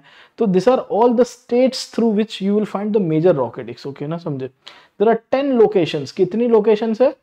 There are 10 locations where we will find the major rock edicts are there, okay ना। 10 ऐसी जगहें हैं जहां पे आपको मेजर रॉक एडिक्ट्स की कहानी मिलेगी सर, ठीक है। तो पहली चीज तो आपको ये क्लियर होनी चाहिए कि भाई कौन सी 10 प्लेसेस है जहां पे ये मेजर रॉक एडिक्ट्स मिलते हैं, वो कौन से स्टेट है सर, ओके ना, समझे। तो एक एक करके सीधा यहां से ही आपको समझाता हूँ कि major rock edicts are found in Kandahar, they are found in Shahbazgarhi, Mansehra, they are found in Kalsi, they are found in the Dhauli, Jaugada, Amaravati, Erragudi, Sannati, Sopara and Girnar sir, ठीक है ना, समझे। तो 1 2 3 4 5 6 7 यहाँ पे भी एक मिलेगा, 8 9 10 आपको टोटल मिल जाते हैं। टोटल 10 लोकेशन है, इसको याद रखना सर, ठीक है ना, समझे। तो पहली चीज तो आपको ये क्लियर हो जानी चाहिए कि there 10 locations through which Ashoka's major rock edicts are there sir, ठीक है। They are found in different parts of the country in even outside country sir. आपको ये सवाल आ सकता है कि some Ashoka's rock edict are located in India, some Ashoka's rock edict are located outside the India, some of them are based in Afghanistan as well. अब सवाल ये था कि अशोक इसमें लिखता क्या था, what Ashok used to write down sir, है ना। तो अशोक अपने धम्म का प्रचार कर रहा था। मजे की बात आपको ये देखने को मिलती है कि कुछ कुछ इंस्क्रिप्शंस को अशोक ने बाइलिंगुअल रखे हैं। जैसे आपको एक कांदाहार इंस्क्रिप्शन दिख रहा है यहाँ पे सर, ठीक है ना, समझे। अगर आप देख रहे हो यहाँ पे मेरे बाजू में ही आपको मिल जाता है। ये जो कांदाहार इंस्क्रिप्शन है इसकी खासियत ये है कि ये ग्रीक और आरामिक दोनों लैंग्वेज के अंदर लिखा गया है सर, है ना। ये जो अभी मैं बता रहा था ना कांदाहार इंस्क्रिप्शन सर, ठीक है ना, समझे। कांदाहार इंस्क्रिप्शन की खासियत ये है कि it is having dual languages, okay ना, समझे। इसमें आपको 2 भाषा देखने को मिलेगी सर, ठीक है ना, समझे। ये 2 भाषा कौन सी है? तो एक तो है ग्रीक लैंग्वेज, और दूसरी आपको अरमिक लैंग्वेज देखने को मिलती है सर, ठीक है। मतलब यह है कि यहाँ पे रहने वाले लोगों के लिए अशोक ने अपने इंस्क्रिप्शन में दूसरी भाषा का उपयोग किया। Ashoka actually used a separate language for the people living in this region sir, है ना, समझे कि नहीं समझे। उसी तौर के ऊपर आपको यहाँ पे देखोगे तो पूरे भारत के अंदर अशोक ने जो भी एडिक्ट्स इशू किए हैं इसमें अशोक ने सिंगल लैंग्वेज उपयोग की है। सिंगल लैंग्वेज का मतलब मोटे मोटे तौर के ऊपर हम ये कह सकते हैं कि Ashoka has used precisely Brahmi script and Prakrit language. Ashok ये चाहता था कि पूरे भारत को 1 लैंग्वेज 1 नेशन के रूप में, 1 कल्चर के रूप में, 1 आइडियोलॉजी 1 एडमिनिस्ट्रेशन के रूप में गवर्न किया जाए। अब सवाल ये था कि 1 language 1 idea 1 culture 1 administration ideology के रूप में कैसे गवर्न करेंगे। तो अशोक वाज लाइक कि no for people living outside the area, traditional area of India, जहाँ पे मगध का सीधा कंट्रोल नहीं है सर, ओके, वहां पे दूसरी भाषा का उपयोग करूं मैं, और जहां जहां पे सीधा कंट्रोल है मगध के ऊपर सर, है ना, वहाँ पे सिंगुलर लैंग्वेज के बेस बना के ऊपर मैं वहाँ पे अपनी एस्टैब्लिशमेंट कर दूँ, समझे आप लोग, ठीक है। So this is how Ashoka actually started. You will see the changes into the we can say the edicts and the languages that were used in the edicts, okay। Ashokan addicts के अंदर और अशोक की द्वारा जो भाषा का उपयोग किया गया है उसके अंदर आपको ये दो प्रकार की चीजें देखने को मिलेगी, जिसके through we will come to know about how things are changing sir, ठीक है ना, समझे। तो पहली चीज आपको ये क्लियर हो जानी चाहिए कि कैसे डेवलपमेंट हुआ है सर, ठीक है। और वी विल फाइंड कि नॉर्थ वेस्ट के अंदर पाकिस्तान में भी कुछ इंस्क्रिप्शन है वो खरोस्ती स्क्रिप्ट में है। खरोस्ती स्क्रिप्ट भी भारत के बाहर बेसिकली ये पर्शियंस लेके आए थे, आरामिक भाषा भी पर्शियन लेके आए थे, ग्रीक लैंग्वेज और ग्रीक स्क्रिप्ट ये ग्रीक्स लेके आए थे अलेक्जेंडर सर। खैर, इसके सिवा अशोक के कुछ एडिक्ट्स मैंने आपको बताया कि ब्राह्मी स्क्रिप्ट में है सर, है ना, और प्राकृत भाषा का उपयोग कर रहे हैं सर, ठीक है। So they are using the Brahmi script, है ना, script of the language is Brahmi and the language used is the Prakrit language sir, ठीक है। उसने कहीं कहीं पे माइनर पिलर एडिक्ट्स भी बनाए हैं सर, ठीक है ना। तो आपको इस प्रकार के पिलर देखने को मिलेंगे, ये कांदाहार पिलर है सर, ठीक है। ये कांदाहार की खासियत आपको ये देखने को मिलती है कि इसमें ग्रीक लैंग्वेज प्लस आर्मिक लैंग्वेज दोनों का मिक्सचर आपको देखने को मिलता है सर, ठीक है ना, समझे। दूसरा आपको ये धौली का हाथी देखने को मिल रहा है। It is part of the Kalinga special edict sir, है ना। Kalinga special edict was actually issued after the Kalinga war where Ashoka is trying to give some kind of extra focus on to the regions of Kalinga, है ना। अशोक यहाँ के लोगों को बता रहा है कि देखो मैंने आपके ऊपर युद्ध किया है, 1.5-2 लाख लोग मारे गए हैं, 1.5-2 लाख लोगों को मैंने युद्ध कैदी के रूप में कन्वर्ट किया है, प्रिजनर्स ऑफ वॉर के रूप में अशोक ने कन्वर्ट कराया था उनको सर, ठीक है।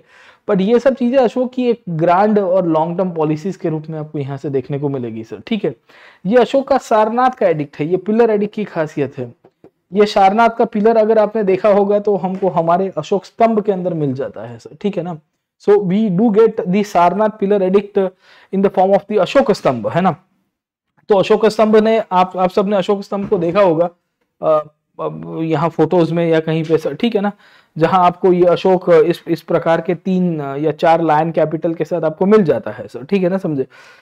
तो ये पूरी कहानी है जिसके थ्रू हम लोग ये कह सकते हैं कि अशोक के द्वारा एक से ज्यादा बेसिकली एडिक्ट्स इशू किए गए, एक से ज्यादा भाषा का उपयोग किया गया, और इन सब के द्वारा Ashok is trying to actually give the message to the people regarding the administration, regarding his ideology, regarding the empire building, and also giving message to the people कि भाई देखो I am your king and this is how I am supposed to govern you out, so ठीक है ना, समझे। अब सवाल ये आता है कि एडिक्ट्स की क्या सिग्निफिकेंस है, ओके ना, समझे। What is the significance of Ashoka's edict, okay ना, समझे। तो 4-5 पॉइंट्स के ऊपर ये किताब में जो पॉइंट्स दिए गए हैं इसके ऊपर चर्चा करेंगे सर, ठीक है। पहली तो एडिक्ट्स बेसिकली अशोक की ज्योग्राफिकल स्प्रेड को दर्शाता है सर, ठीक है ना। The edicts actually determines the geographical spread of Ashoka's empire. अब आप पूछोगे कि ये ज्योग्राफिकल स्प्रेड का मतलब क्या होता है। साम्राज्य कितना फैला हुआ था उसको दर्शाता है सर, ठीक है। ये साम्राज्य की अगर आप बात करिए तो कांदाहार, शबासगढ़ी, मानशेरा से लेके आज के येरागुडी आंध्र प्रदेश तक, कर्नाटका में ब्रह्मगुरी वाला रीजन, सन्नति आपको देखने को मिलता है, मस्की करके आपको एक जगह देखने को मिलेगी यहाँ पे, ठीक है, समझे।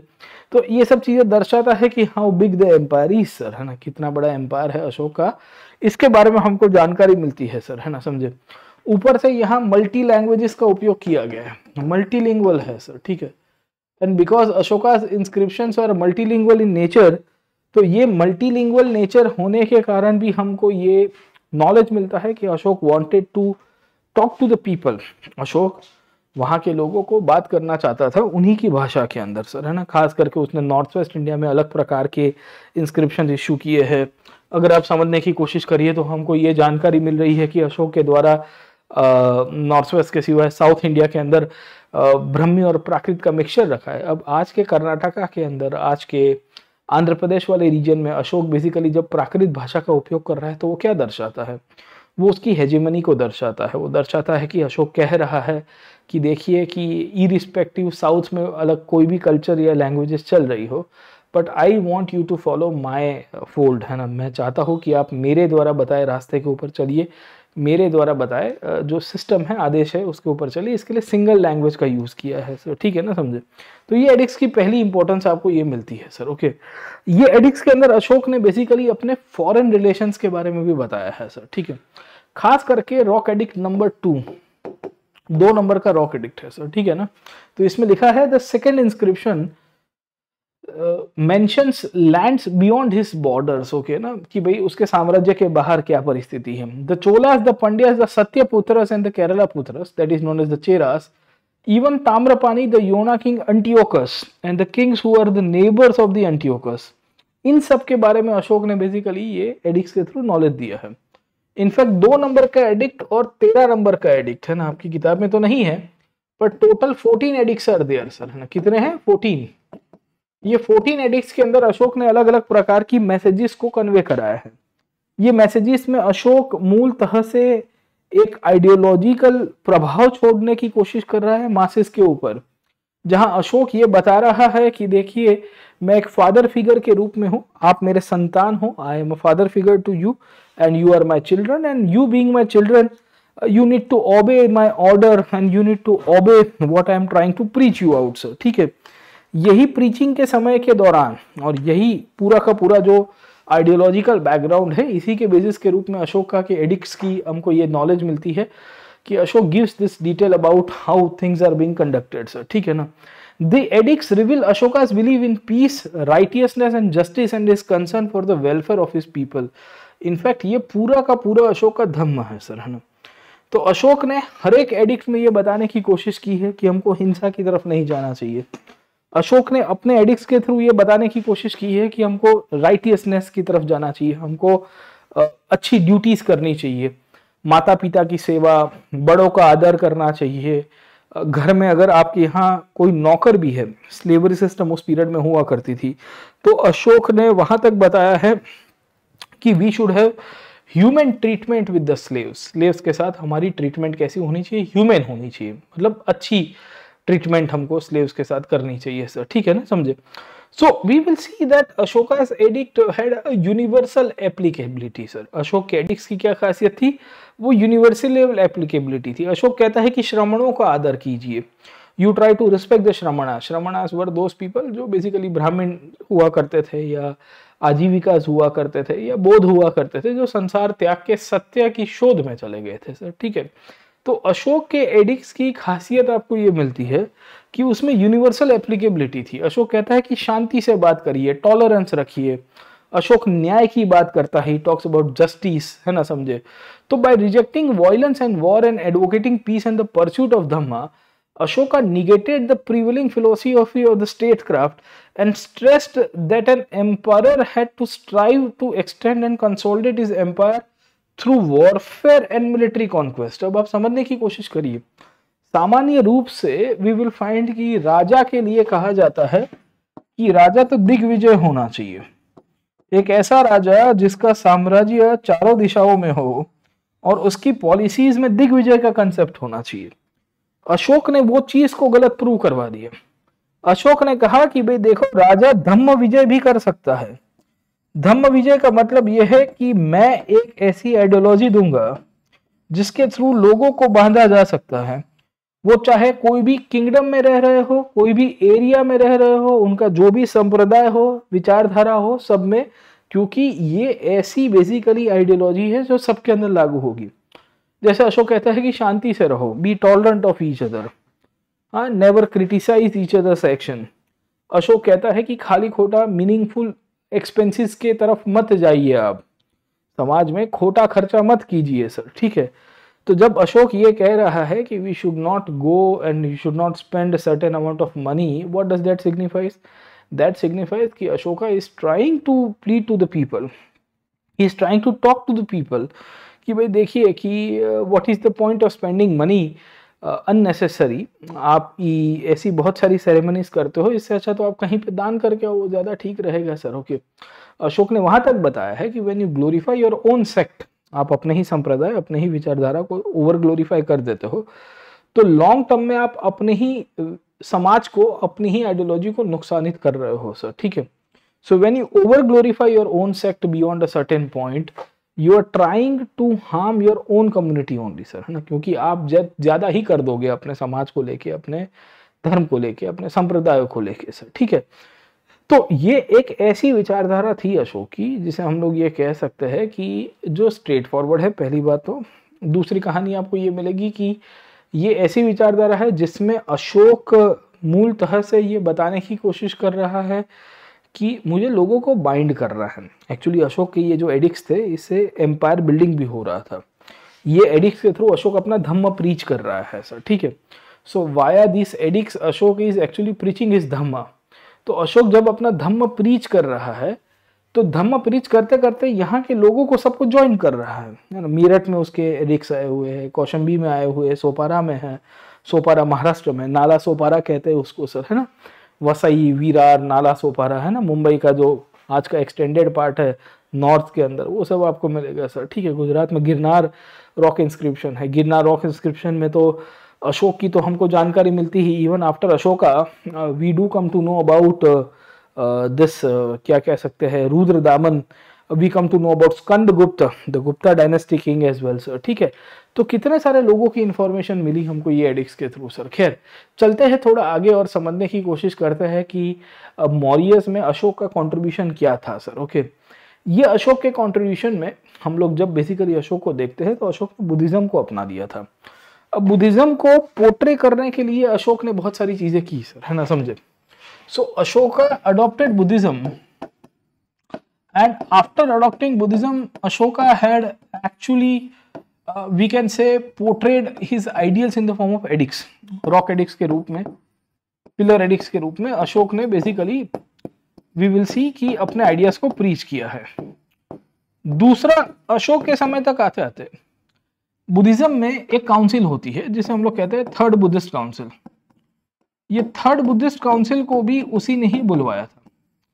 अब कहानी क्या है बुद्धिज्म में, आप समझने की कोशिश करिए। अशोक बुद्धिज्म के तरफ गया, उसके पीछे का कारण ये था कि he wanted to learn new things. He was definitely under the guidance of the Buddhist monks at that time.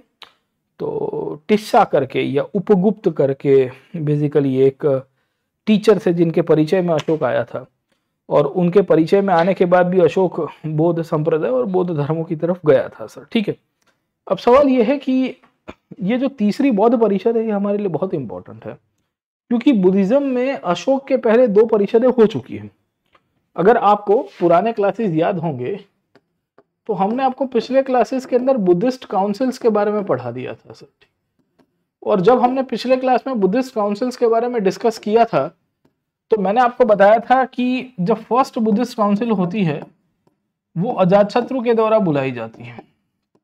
Ajatashatru was a king of Magadh, और ऐसा कहते हैं कि वो बुद्ध के समकालीन थे, और बुद्ध के मृत्यु के बाद वो पहली बौद्ध संगति या परिषद को बुलाएंगे सर, जहां से विनय पिटक और सुत्त पिटक का निर्माण हुआ था। अगर आपको याद होगा तो it led to the Vinaya Pitaka which is a book of Buddhism, of the rules of Buddhism, and Sutt Pitak disinclude the teachings of Buddha, ठीक है, समझो। So 2 books were compiled respectively by Ananda and Upali as a part of the first Bodh Council. Over a period of time second Bodh Council की शुरुआत हुई। Second बौद्ध council अगर आपको याद होगी तो काल अशोक के द्वारा की जाएगी। काल अशोक बेसिकली एक ऐसा राजा था जो शिशुनाग वंश से बिलोंग करता था। शिशुनाग मैंने आपको बताया था कि हर्यक डायनेस्टी के बाद, अजातशत्रु की डायनेस्टी के बाद जो सेकंड डायनेस्टी आती है वो शिशुनाग आती है। ये काल अशोक ने सेकंड बौद्ध काउंसिल बुलाई, वैशाली के अंदर बुलाई थी। वहां से ही बुद्धिज्म में स्कीइज्म पड़ा था। स्कीइज्म का मतलब यह है कि बंटवारा हो गया था। और ये स्कीइज्म में अगर आपको जानकारी होगी तो एक संप्रदाय निकल गया था थेरावादीन, थेरावादीन, और दूसरा अगर आप समझने की कोशिश करोगे तो आपको देखने को मिलेगा महासंघिका। ये थेरावादीन और महासंघिका के बीच में फर्क ये था कि महासंघिका वाज अ सेक्ट, वो एक ऐसा संप्रदाय था जो नियम को बदलना चाहते थे। थेरावादीन बुद्धिज्म के नियमों को सेम रखना चाहते थे। They wanted to keep the rules as it is, okay, they did not wanted to change it. समय जैसे जैसे आगे गया वैसे वैसे वी विल फाइंड कि थर्ड बुद्धिस्ट काउंसिल हुई। The third Buddhist council took place. By the third Buddhist council system बदल जाती है, हिस्ट्री बदल जाती है, कल्चर बदल रहा है, सब कुछ बदल रहा है हिस्ट्री बुद्धिज्म के अंदर। और अशोका जब पावर के ऊपर था समवेयर अराउंड 250 बीसी के आसपास का पीरियड कहते हैं, 250 बीसी एग्जैक्टली टाइम फ्रेम को अलग अलग प्रकार के ओपिनियन है लोगों के, पर Ashoka wanted to stop the schism of Buddhism. वो चाहता था कि इसको एक स्ट्रक्चराइज किया जाए। और बुद्धिज्म, ये दो संप्रदायों के बीच में लड़ाइयाँ हो रही थी। लड़ाई मतलब आइडियोलॉजिकल कॉन्फ्लिक्ट था कि कौन आगे है, किसका नियम अच्छा है, कौन बुद्ध को अच्छी तरह से फॉलो कर पा रहा है। नॉर्मली संप्रदाय क्यों बनते हैं समाजों के अंदर? Why different different sects emerged in different different communities. Okay, जब उनके फाउंडर की मृत्यु होती है तो सामान्य रूप से फॉलोअर्स के बीच में आइडियोलॉजिकल कभी कभी मिसमैचेस हो जाते हैं। So whenever the founder of a particular sect और a religious order passes away, the followers have the difference of interpretations of the teachings that was given by the origin person, sir, है ना, जो व्यक्ति ने foundation शुरू किया था, उनके जो टीचिंग्स थे उसको लेके अलग अलग इंटरप्रिटेशंस आ जाती हैं। ये जो इंटरप्रिटेशंस आती है, इसी में ही वी विल फाइंड कि संप्रदायों का निर्माण होता है।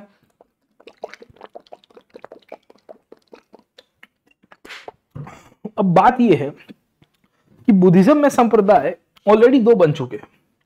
अशोक तक आते आते उसने तीसरी बौद्ध परिषद करवा दी। तीसरी बौद्ध परिषद में उसने टिस्सा को, मोगालीपुत्र टिस्सा इनके लीडर हुआ करते थे, उनको कहा कि आप यहाँ पे सब कुछ ऑर्गेनाइज करवाइए और मैं चाहता हूं कि आप यहाँ बौद्ध साधुओं को बुला के इनकी संगति कराइए और इसका सॉल्यूशन लाजिए। You bring the solution to that. Okay, ये जो सॉल्यूशन था, ये सॉल्यूशन के रूप में we will see the background. जब अशोक की हम लोग जब बात करते हैं तो अशोका बेसिकली थर्ड काउंसिल बुलाएगा।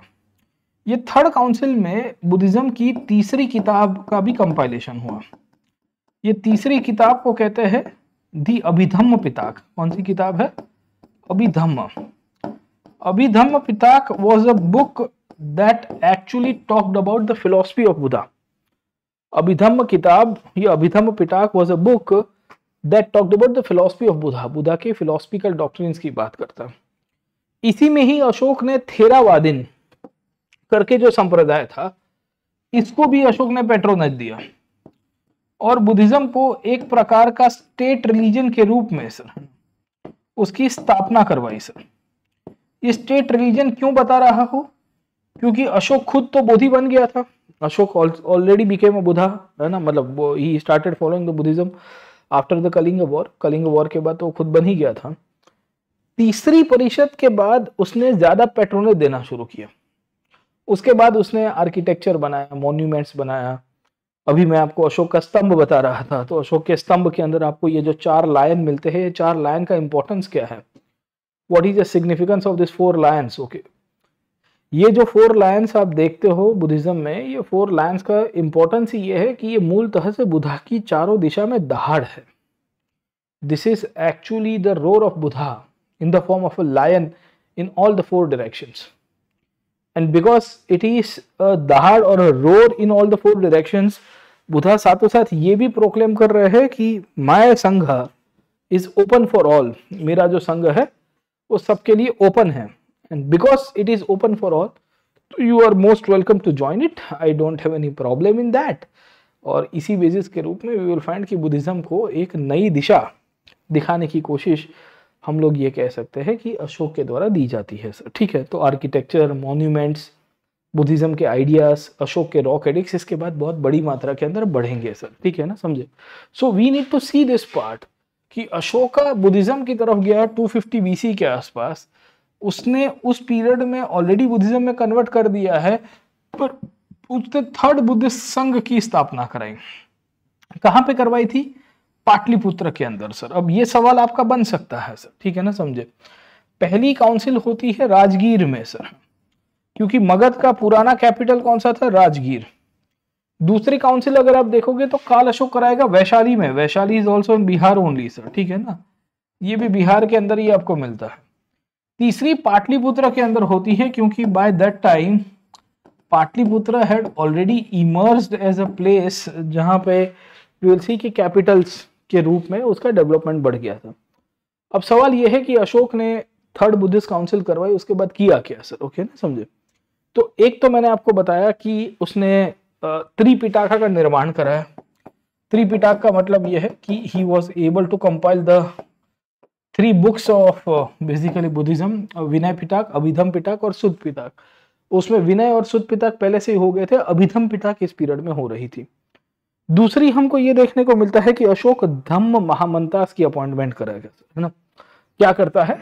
धम्म महामंतास। अब आप मुझे पूछोगे कि मास्टर ये क्या है, what is Dhamma Mahamattas? Okay, तो थोड़ी बहुत इनकी चर्चा कर देते हैं कि what is the significance of Dhamma Mahamattas and who are this peoples. ठीक है, तो Ashok wanted to convey the masses his ideas and thoughts of Buddhism.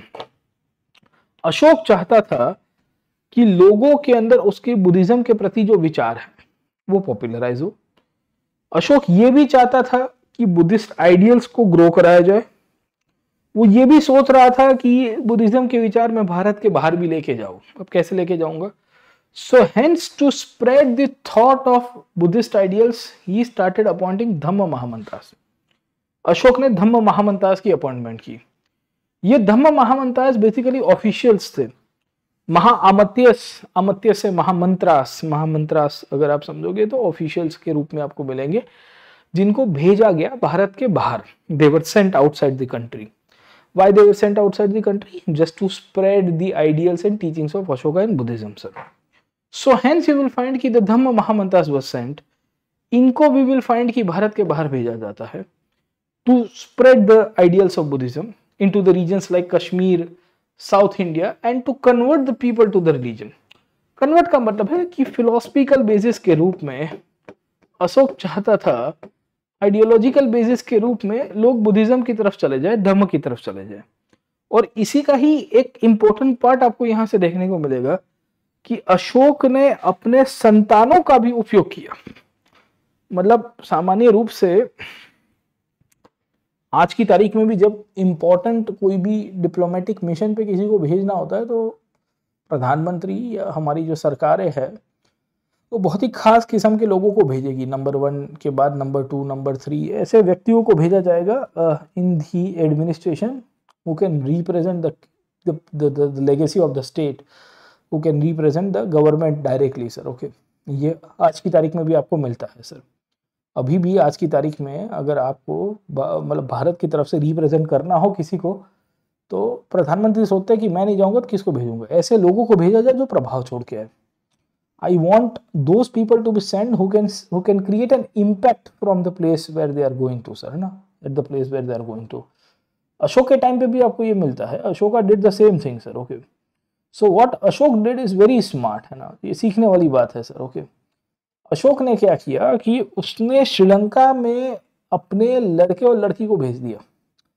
Mahindra करके उसका लड़का था। श्रीलंका में आज की तारीख में भी आपको महिंद्रा नाम बहुत फेमस देखने को मिलता है।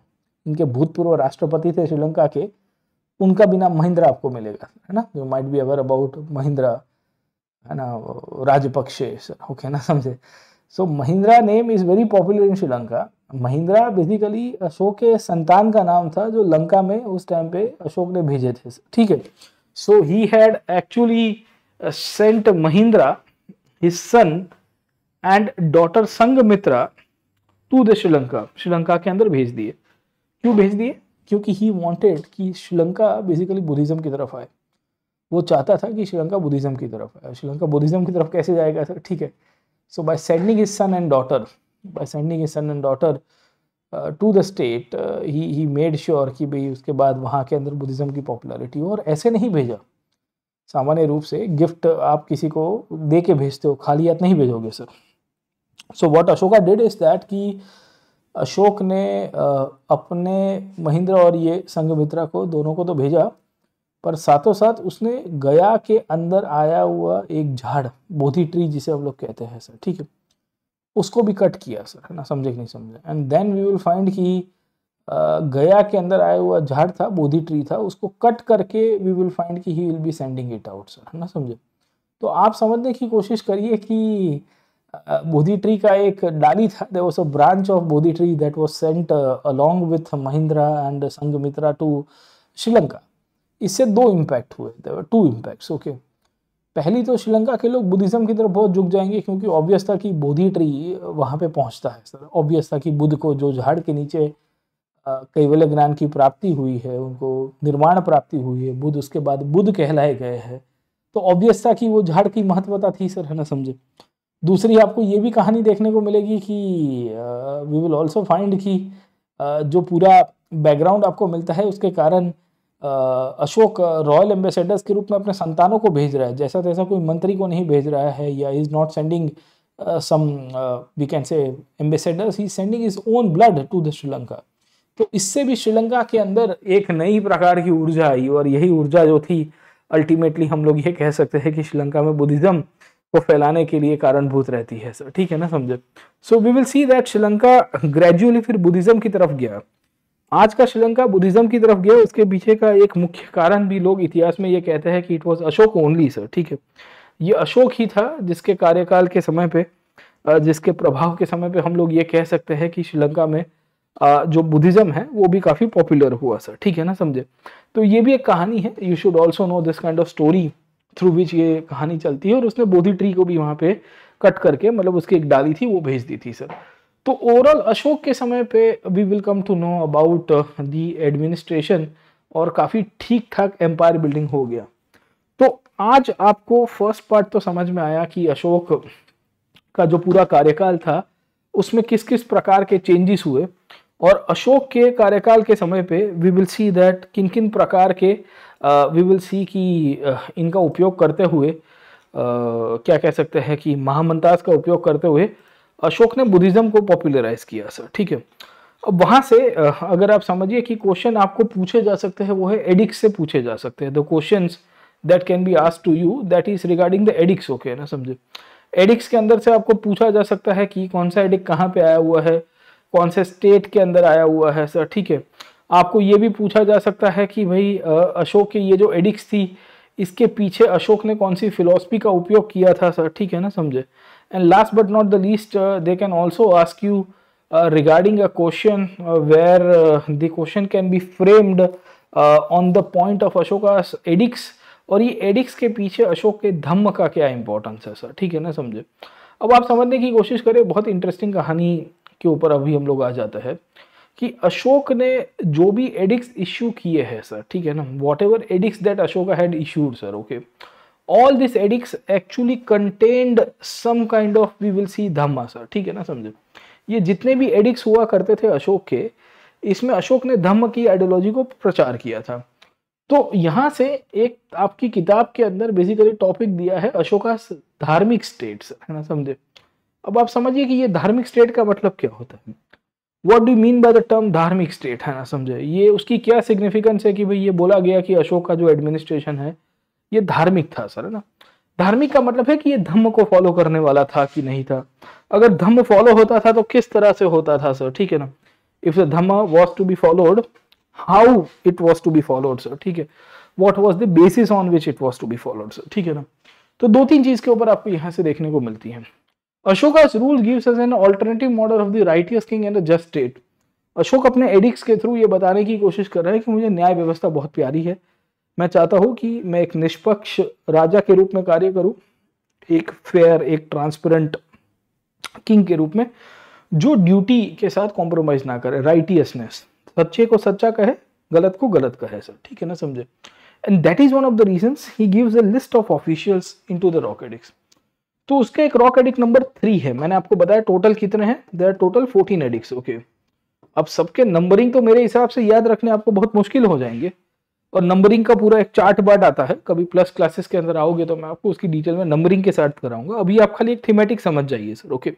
थीमेटिक समझ लोगे भी ज्यादातर क्वेश्चंस आपके आ जाएंगे सर, ओके। तो he instructed his officials called as the Yuktas, Rajukas and Pradeshikas to go on the tours every 5 years to instruct the people in Dhamma. Ashok ने तीसरे नंबर के एडिक्ट्स के अंदर धम्म यात्रा के बारे में बताया है, जहां उसने अपने ऑफिशियल्स को कहा है कि भाई आप इंस्पेक्शन टूर में जाइए सर, इंस्पेक्शन टूर में जाके लोगों को बताइए कि वो राइटियसनेस फॉलो करे। तो in majority of the rock addicts Ashoka talks about his officials.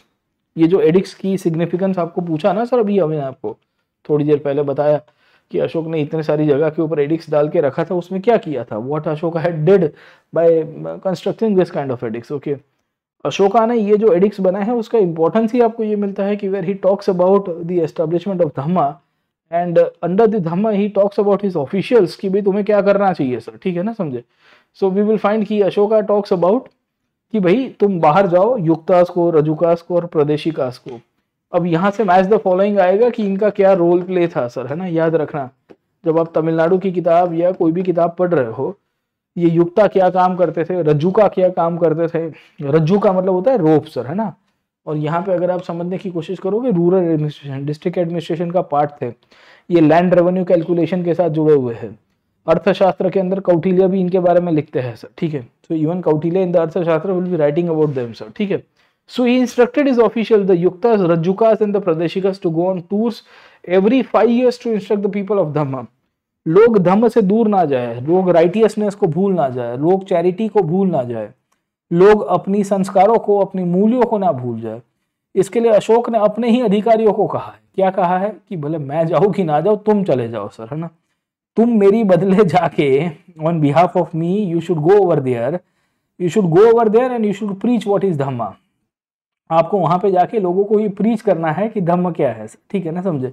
तो इंटरेस्टिंग कहानी आपको अशोक की यहाँ से देखने को मिलती है सर, ठीक है ना, गेटिंग ओवर। ओके, दूसरी कहानी अगर आप समझने की कोशिश करिए कि अशोक अपने ऑफिशियल्स को भी बताता है कि all the peoples were his children and he wished for his people what he wished for his own children sir, ठीक है।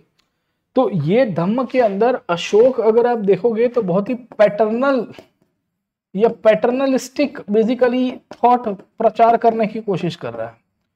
अशोक एक फादर फिगर के रूप में एडिक्स के थ्रू अपने मैसेज को बताने की कोशिश कर रहा है।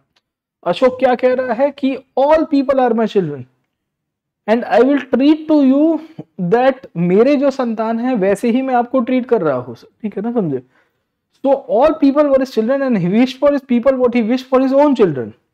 अशोक कहता है कि आप मेरे संतान समक्ष हो और जैसे मैं अपने बच्चों के बारे में अच्छा सोचता हूं, मैं आपके बारे में भी अच्छा ही सोचूंगा। What Ashoka is telling to the people is that कि भाई देखिए कि because I wish good thing for my children, I also wish good thing about you। मैं आपके बारे में भी अच्छा ही सोचूंगा। मैं ऐसा नहीं सोचूंगा कि आप गलत हो, मैं ऐसा नहीं सोचूंगा कि आप है ना ये हो कि आपका कल्याण ना हो, मैं भी आपके वेलफेयर के लिए ही सोचूंगा। I will also pray and practice and preach about this thing only sir, ठीक है। और इसके लिए अशोक ने अपने अधिकारियों को बताने की कोशिश की है कि आप वेलफेयर के बारे में सोचिए, आप उनके हैप्पीनेस के बारे में सोचिए सर, ठीक है। So under the Ashoka's edict, Ashoka is preaching the Dhamma. Under the Ashoka's Dhamma he is preaching for the welfare. उसने अपने ऑफिशियल्स को कहा है कि you should recognise their own responsibilities and try to be impartial and see to whether the men were not imprisoned or tortured without a good reason। वो क्या कह रहा है अपने एडिक्स के थ्रू? अपने एडिक्स के थ्रू अशोक ये बताने की कोशिश कर रहा है कि भाई देखिए कोई व्यक्ति गलत भी कर रहा है तो उसको टॉर्चर मत करिए, उसको परेशान मत करिए, please do not hurt them out, है ना, उनको दुखी मत करिए। ये सब चीजें अशोक क्यों बताने की कोशिश कर रहा है? बिकॉज वो वेलफेयर चाहता है, वो धम्म चाहता है सर, ठीक है ना, समझे। He added that he would send an officer every 5 years to verify that the instructions were carried out sir, ठीक है। वो हर 5 साल में एक बार इंस्पेक्शन टूर कराएगा। ये इंस्पेक्शन के अंदर ये बताने की कोशिश कर रहा है अशोका कि भाई मेरी इंस्ट्रक्शन को आपने एग्जीक्यूट किया है कि नहीं किया है। तो मेरे बंदे आएंगे, लोकल अधिकारियों को बेसिकली चेक करने आएंगे और पब्लिक से ओपिनियन लेंगे कि इज देयर एनी प्रॉब्लम, आपको कोई प्रॉब्लम है? अगर आपको कोई प्रॉब्लम है तो आप हमें कंप्लेन कर सकते हो सर, ठीक है ना, getting my point. Okay, so what do we see over here? We will find कि Ashoka's edict mentions about the administration as well. Ashoka's edict also give us the detail about how the state should be run. Ashoka's edict also give us the information about what he wanted to do for the welfare of the people.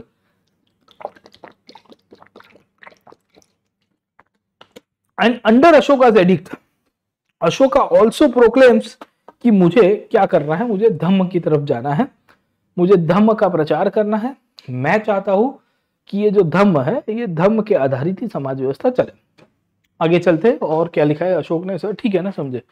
तो Ashoka realise that an effective rulers needs to be fully inform and about what was happening in his kingdoms and insisted that he should be advised and informed promptly wherever he might be sir, है ना, समझे कि नहीं समझे? मतलब ये है कि भाई मुझे कोई ऐसी इंफॉर्मेशन रेगुलरली आनी चाहिए। उसने अपने अधिकारियों को ये रॉक एडिक्ट्स के थ्रू मैसेज किया है कि मैं जहाँ पे भी हूँ, मैं कहीं पे भी हो सकता हूँ, दुनिया के कोई भी कोने में हो सकता हूँ। I might be in different part of the world, but I need to get each and every information of what is happening in the state, how things are being conducted, what is not and what is right sir. Okay, इसके पीछे का कारण क्या था? Because as a ruler वो चाहता था कि उसकी एडमिनिस्ट्रेशन के ऊपर होल्ड ना खत्म हो। उसने अपने एडिक्ट्स में पॉलिटिकल मैसेज भी कन्वे कराया है। और रॉक एडिक्ट नंबर 6 में अगर आप देखोगे यहाँ पे लिखा हुआ है, मेजर रॉक एडिक्ट नंबर 6 में अशोक ने ये बताने की कोशिश की है कि मेरे को सब इंफॉर्मेशन चाहिए, स्टेट तभी चल पाएगा। तो देयर वर रिपोर्टर्स, एक रिपोर्टर का ग्रुप हुआ करता था। ये रिपोर्टर्स को कहते थे पतिवेदिकास। क्या कहते थे? पतिवेदिकास, ठीक है ना। पतिवेदिकास वर द रिपोर्टर्स और the informants who's to inform to the king about how the state is being run, what are the problems that are being accrued, क्या क्या प्रॉब्लम्स आ रहे हैं। साथों साथ अशोक ये भी बताने की कोशिश कर रहा है कि मैं जहां पे भी रहूंगा मेरे को इन्फॉर्मेशन मिल जानी चाहिए। इससे दो चीज़ का फायदा हुआ, लॉ एंड ऑर्डर ठीक रहेगी उसकी sir.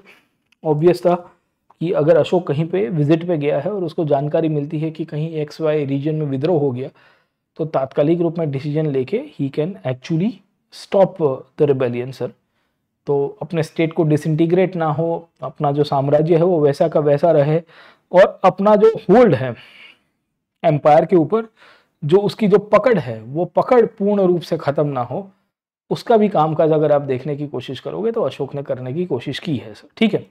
So Ashoka had tried his best. Ashok ने इसके लिए भी ध्यान रखा है कि भाई है ना बाकी सब हो जाए, बट अपना जो कंट्रोल है, कमांड सिस्टम है, वो ढीली नहीं होनी चाहिए स्टेट के ऊपर से सर, ठीक है। तो वो चीज़ हमको यहाँ से देखने को मिलेगी सर, समझे आप लोग, ठीक है। So we can see that ये चीज़ आपको यहाँ से मिल जाती है। दूसरी, उसने अपने एडिक्ट्स के थ्रू जो इंटरेस्टिंग बातें लिखी है अशोक के धम्म के थ्रू, तो उसने ये बताया है कि he insisted that all religion should coexist and the ascetic of the religions were honoured sir. Okay ना, ये 7 नंबर और 12 नंबर के एडिक्ट में उसने ये बताने की कोशिश की है।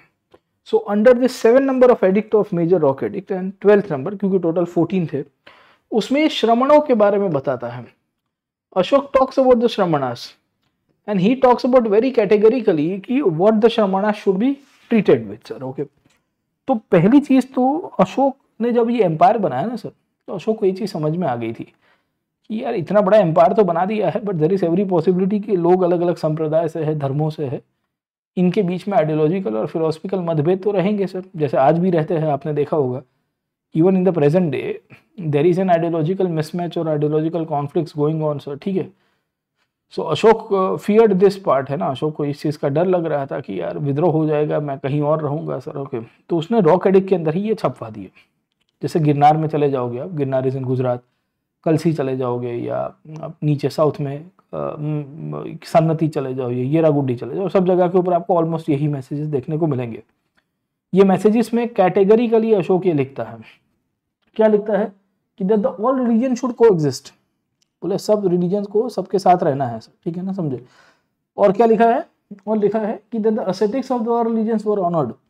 जितने भी श्रमण थे ना, श्रमण मैंने आपको बताया कौन थे सर, ये वो धर्म परंपरा के लोग हैं जो संसार छोड़ के, है ना, सच्चाई के पथ के ऊपर चले गए हैं टू रियलाइज द ट्रूथ, है ना, they wanted to learn what is the reality of truth, तो उसके लिए वो वहाँ पे गए हैं। तो इनके बेसिस के रूप में भी हमको ये पता चलता है कि अशोक ये बताने की कोशिश कर रहा है कि इनको भी ऑनर किया जाए सर, ठीक है ना, समझे।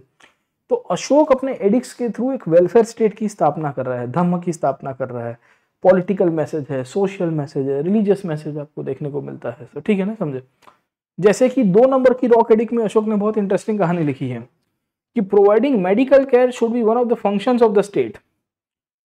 The emperor ordered hospitals to be set up to the human treatments of the human beings and animals.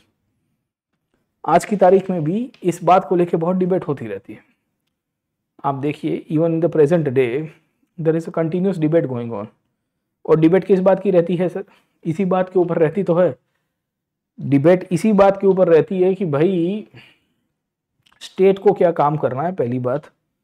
दूसरी डिबेट अगर आप समझने की कोशिश करोगे जो होगी, दैट विल बी और that is with reference to कि how the state should work and how the state should function. State की फंक्शनिंग की जब जब हम लोग बात करते हैं तो एक चीज़ बहुत आएगी कि स्टेट को हेल्थ के अंदर काम करना चाहिए कि नहीं करना चाहिए।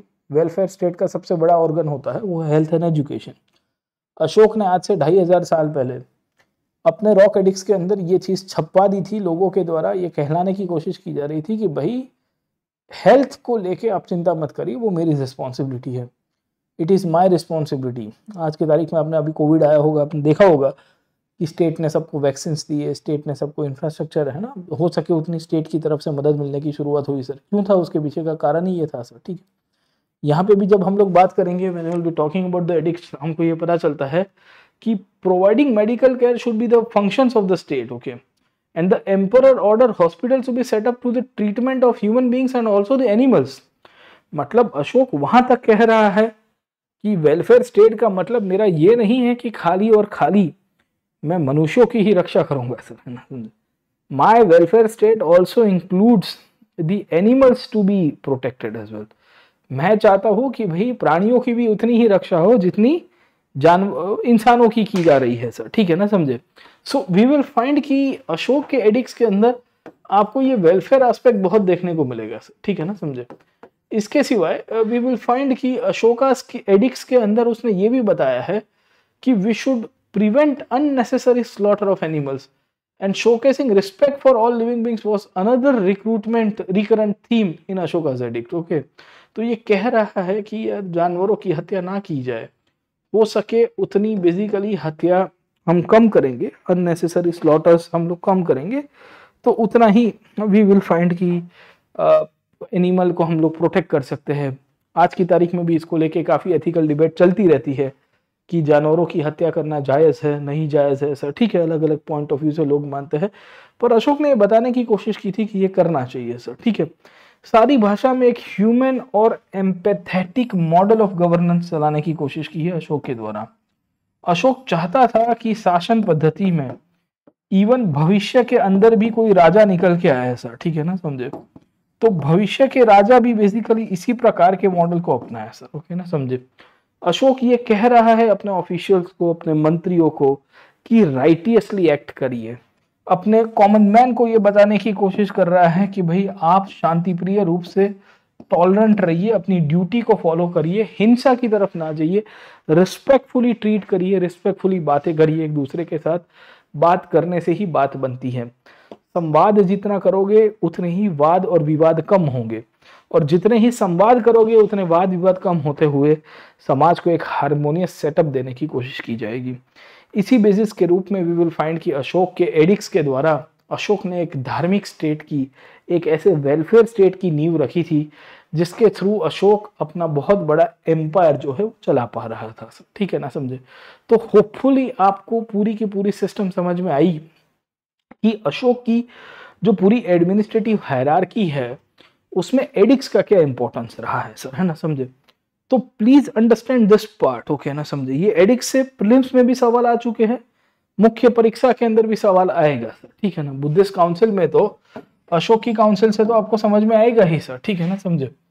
बट अशोकन एडिक्ट्स, अशोकास एडिक्ट से बहुत सारे सवाल आपके बन सकते हैं, और ये एडिक्ट से अगर आप समझने की कोशिश करोगे तो वी विल सी कि क्वेश्चंस आपको अलग अलग प्रकार के पूछे जा सकते हैं। तो you should be prepared for that part sir. ठीक है, जैसे टोटल मेजर रॉक एडिक्ट अगर आप समझने की कोशिश करिए तो there are 14 major rock edicts. ठीक है, पिलर एडिक्ट अगर आप समझने की कोशिश करोगे तो देयर आर 7 सर, है ना, समझे कि नहीं समझे। बाकी सारे माइनर रॉक एडिक्ट है सर। ठीक है ना, माइनर रॉक एडिक्ट भी अगर आप समझने की कोशिश करोगे तो there are more than around 15 के आसपास आपको यहाँ से मिल जाएगी, 14-15 के आसपास, मतलब उसके आगे पीछे नंबर्स प्लस माइनस होता रहता है इंटरप्रिटेशन के रूप में सर। ओके, इनकी लोकेशंस याद रखना सर, है ना, प्लीज रिमेंबर द लोकेशंस, क्योंकि लोकेशंस के ऊपर से आपको ऑलरेडी सवाल आ चुका है सर। ओके, अब ये लोकेशंस के ऊपर खाली 5 मिनट मैपिंग कर देते हैं सो दैट आपको थोड़ा इजी रहेगा कि क्या कहानी इसके अंदर से आई है सर। ठीक है,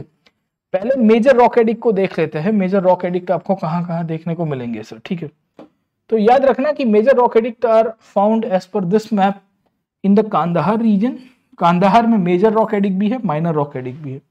Kandahar has got major rock edict and minor rock edicts, ठीक है ना, समझे। It's a bilingual inscription. Bilingual का मतलब यह है कि यहाँ पे ग्रीक प्लस अरामिक भाषा का उपयोग किया गया है। वेलफेयर स्टेट की ही बात कर रहा है। इसके साथ साथ आपको यहाँ पे शाबाजगढ़ी और मानछेरा के अंदर देखने को मिलता है। इसमें खरोस्ती लिपि है, खरोस्ती स्क्रिप्ट है, पर भाषा प्राकृत आपको मिलेगी। भाषा कौन सी मिलती है? प्राकृत मिलती है। बाकी आपको कलसी देखने को मिलता है। कलसी इज इन उत्तराखंड। ये पिछली बार प्रीलिम्स में आ गया था कि अशोक का रॉक एडिक्ट कहां पे आया हुआ है। एक है गिरनार। गिरनार में अशोक, अशोक के बाद आप लिख सकते हो रुद्रदामन। रुद्रदामन के साथ साथ स्कंदगुप्त, 3 राजाओं के बारे में हमको जानकारी मिलती है, क्योंकि एक ही इंस्क्रिप्शन में we will come to know about 3 kings who have contributed. इसके साथ साथ गिरनार में अशोक ने चंद्रगुप्त मौर्य के बारे में भी बताया है, और चंद्रगुप्त मौर्य ने जो वेलफेयर स्टेट का जो निर्माण किया था, खास करके वहां पे सुदर्शन लेक की जो नींव रखी गई है, उसकी भी हमको जानकारी मिलेगी सर, ठीक है ना। तो we should know this part as well. हमको ये पार्ट भी पता होना चाहिए कि क्या कहानी में है, ठीक है। इसके सिवा आपको सोपारा देखने को मिलेगा। Sopara is in Maharashtra. Sannati is in Karnataka. Erragudi Andhra Pradesh, ठीक है ना, समझे। धौली एंड जगोड़ा, ये याद रखना, they are Kalinga special edicts. Kalinga special edicts का मतलब यह है कि कलिंग के ऊपर जब आक्रमण किया गया अशोक के द्वारा, तो उनके लोगों को स्पेशल मैसेज देने के लिए ये एडिक्ट्स इशू किए गए। ये एडिक्ट्स को मेजोरिटिवली अभी हमने देखा है वेलफेयर के नींव के साथ ही जोड़ा गया है, पर इसमें कुछ एक्स्ट्रा अशोक ने अपनी तरफ से एड ऑन कराया है, just to give a feel good factor to the people of Kalinga. Kalinga के लोगों को एक स्थानिक फील गुड फैक्टर मिल जाए। ये फील गुड फैक्टर देने के पॉइंट ऑफ व्यू से आपको यहां से ये चीज मिलेगी सर, ठीक है ना, समझे। तो ये कहानी हो गई। बाकी अशोक के पिलर एडिक्ट्स बहुत सारे हैं। पिलर एडिक्ट्स के अंदर आपको एक तो सारनाथ पिलर एडिक्ट पता होना चाहिए सर, ठीक है। कौशंबी, दिल्ली और टोपारा जो मेरठ के अंदर आया हुआ है, लुम्बिनी, लौरिया, अलरिया, लौरिया, नंदनगढ़ एंड रामपुर, ठीक है ना। This are all the places जहां पे आपको अशोक के पिलर एडिक्ट्स देखने को मिलेंगे। ये पिलर में 4 एनिमल्स कॉमन आपको मिलते हैं। जैसे आप देखोगे लायन देखने को मिलेगा, जैसे आप देखोगे एलिफेंट देखने को मिलता है। जैसे आप समझने की कोशिश करोगे लायन एलिफेंट के साथ साथ we will come to know about the pillars precisely in the form of lion elephant. Then will find bull आपको देखने को मिलेगा सर, ठीक है, और हॉर्स। ये 4। लुम्बिनी में जो है वहां पे हॉर्स पिलर आया हुआ है। क्या आया हुआ है? हॉर्स पिलर सर, ठीक है ना, समझे। इसमें अशोक ने लुम्बिनी में एक इंस्क्रिप्शन इशू की है जिसका नाम है रुमेंडी इंस्क्रिप्शन। रुमेंडी इंस्क्रिप्शन के अंदर रुमेंडाई इंस्क्रिप्शन के अंदर हमको ये जानकारी मिलती है कि Ashoka has actually made sure about the welfare of the place called as Lumbini, where Ashoka has talked to his provincial officials of Lumbini not to collect the revenue of the place of Lumbini. अब सवाल ये आता है कि अशोक ने अपने मंत्रियों को क्यों ये कहा था कि भाई कुछ भी हो जाए ये लुम्बिनी से रेवेन्यू मत कलेक्ट करना, है ना। Now the question comes up, why the Ashoka actually give the order to his officials not to collect और very less revenue. Not to collect तो बहुत ही एग्जेजरेटिंग हो जाएगा, लेस रेवेन्यू होगी। लेस रेवेन्यू का मतलब है कि पैसा कम लीजिएगा सर, है ना। उसके पीछे का कारण ये था कि it was a place related to the life of Buddha, birth of Buddha. तो Ashoka wanted to make sure कि वहां पे वेलफेयरिज्म चल पाए सर। खैर, तो ये कहानी आपको मिलती है। बाकी माइनर पिलर एडिक्ट है। माइनर पिलर एडिक्ट आप देखोगे तो आपको साउथ में बहुत देखने को मिलेंगे। तो उसके थ्रू भी अशोक बेसिकली अपनी आइडियल से वो प्रीच कर रहा है सर, ठीक है ना, समझे। तो ये एडिक्ट्स के थ्रू अशोक ने अपने धम्म को प्रीच किया है। आपको ये आइडिया रहना चाहिए। अभी मैंने आपको थोड़ी देर पहले बताया कि अशोक ने बेसिकली ज्यादातर आपको ये दोनों जगह के ऊपर दिखेंगे। माइनर पिलर एडिक्ट आपको नेपाल लुम्बिनी के अंदर भी मिल जाता है सर, ठीक है। गांधार के अंदर आपको मिल जाएंगे। ग्रीक अरेमिक इंस्क्रिप्शन का आपको बाइलिंगुअल इंस्क्रिप्शन की खासियत मिलती है। ये धौली का हाथी है। ये हाथी आपको देखने को मिलेगा हिल से चार्ज होते हुए दिख रहा है सर, ठीक है। इवन इसके ऊपर भी क्वेश्चन आ गया था धौली एलिफेंट के ऊपर। There was a question in 2015 और 2016 where UPSC had categorically asked about the Dhauli elephant कि भाई धौली के हाथी की प्रासंगिकता ये सबसे पहले बना था या नहीं बना था, बना था तो किसने बनाया था। ऐसे 4 मॉन्यूमेंट से वहां से सवाल आ चुका था सर, ठीक है। तो आपको एक आइडिया रहना चाहिए कि भाई इनके यहाँ पे जो कल्चर का पार्ट है और जो धम्म का पार्ट है वो इसके साथ ही जुड़ा हुआ है सर, ठीक है। तो मोटे मोटे तौर के ऊपर हमने आज अशोक को शुरू किया है। हमने अशोक की बेसिकली ओरिजिन के बारे में डिस्कस किया है, हमने कलिंग वॉर के बारे में डिस्कस किया है, और साथों साथ अशोका के एडिक्स के बारे में। और एडिक्स को हम लोग देखते हैं उसके धम्म के साथ कि how the Ashoka's edict are part of the Dhamma. याद रखना कि अशोकास एडिक्स की सिग्निफिकेंस बहुत सारी है सर। इसकी पॉलिटिकल सिग्निफिकेंस भी है, इसकी सोशल सिग्निफिकेंस भी है, इसकी इकोनॉमिक और रेवेन्यू सिग्निफिकेंस भी है, इसकी ज्योग्राफिकल सिग्निफिकेंस भी है सर, ठीक है ना। पॉलिटिकल इन द सेंस क्योंकि वो अपनी पॉलिटिकल मैसेज भी कन्वे करवा रहा है लोगों को इनडायरेक्टली। वो कहता है कि आप मेरे संतान हो, मैं तो आपका फादर फिगर हूँ, यू आर माई सब्जेक्ट्स, है ना। सब्जेक्ट्स का मतलब आप मेरे विषय के रूप में हो, है ना। मैं आपके फादर फिगर के रूप में हूँ और आप मेरे विषय हो। या यहाँ सामाजिक रूप में आप देखोगे तो वो कह रहा है कि we should have coexistence of all. तो भारतीय संप्रदायों के बीच में अलग अलग प्रकार की जो संघर्ष हो रही है वो संघर्ष ना हो, उसकी बात कर रहा है अशोक इज टॉकिंग अबाउट कि there should not be a conflict among the masses, हमारे बीच में। तीसरा अगर आप समझने की कोशिश करोगे तो इकोनॉमी और रेवेन्यू सेंट्रिक अपने ऑफिशियल्स को कह रहा है अशोक कि भाई यहाँ से पैसा मत करिएगा या यहाँ पे इंस्पेक्शन की तरफ जाइएगा, है ना। Please go on inspection tours so that people should follow the Dhamma, है ना। हर 5 साल में आप जाइए। और ज्योग्राफी में वो जहाँ जहाँ तक उसने एडिक्ट्स डाले हैं वहाँ वहाँ उसका पॉलिटिकल और कल्चरल और सोशल और इकोनॉमिकल हेजेमनी एस्टैब्लिश हो चुका है। देखिए, मैं आपके घर में आके मेरे खुद के नाम का एक खंभा इंस्टॉल करता हूँ, मतलब ये हो गया कि मैं उसका मालिक हूँ। आप क्यों अलाउ करोगे कि प्रतीक नायक के नाम का एक पिलर आपके घर के अंदर वी विल सी की एस्टैब्लिश किया जाए? आप ये क्यों स्वीकारोगे कि वाई प्रतीक नायक pillar should be establish in your own house, ना। आपके घर के अंदर प्रतीक नायक का पिलर तभी आप एस्टैब्लिश करने दोगे जब वी विल सी दैट कि मैं आपका मालिक बन गया हूँ या मैं आपके ऊपर अपनी डोमिनेशन एस्टैब्लिश कर रहा हूँ। तो अशोक ने जहाँ जहाँ तक ये रॉक एडिक्ट्स का इशू करवाया है वहाँ वहाँ उसकी कल्चरल, पॉलिटिकल, इकोनॉमिक और ज्योग्राफिकल डोमिनेशन भी हो चुकी है।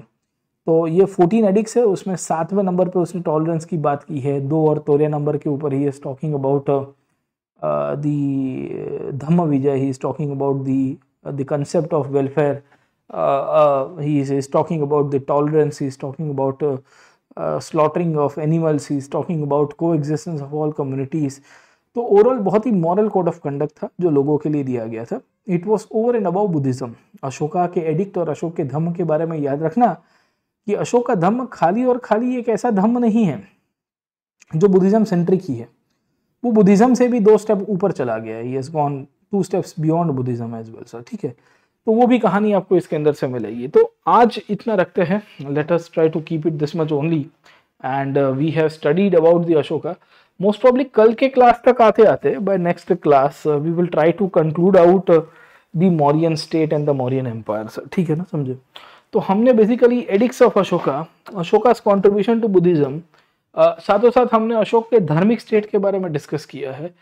नेक्स्ट क्लास के ऊपर आएंगे तो इनकी एडमिनिस्ट्रेशन के ऊपर चले जाएंगे, इकोनॉमी के ऊपर चले जाएंगे, पॉलिटी के ऊपर चले जाएंगे, इनके समय पे जो कॉइन्स इशू किए थे वो चले जाएंगे, मौर्यस के डिक्लाइन के ऊपर भी डिस्कस कर देंगे कि what was the reason behind the decline of the Mauryan empire sir, ठीक है। कौन से फैक्टर्स रिस्पॉन्सिबल थे, क्या अशोक अकेला रिस्पॉन्सिबल था, अशोक का बुद्धिज्म की तरफ जाना was one of the factors behind the decline of the Mauryas, और there were some other factors as well, है ना। इसमें कोई और भी फैक्टर इसके पीछे रिस्पॉन्सिबल था सर, ठीक है।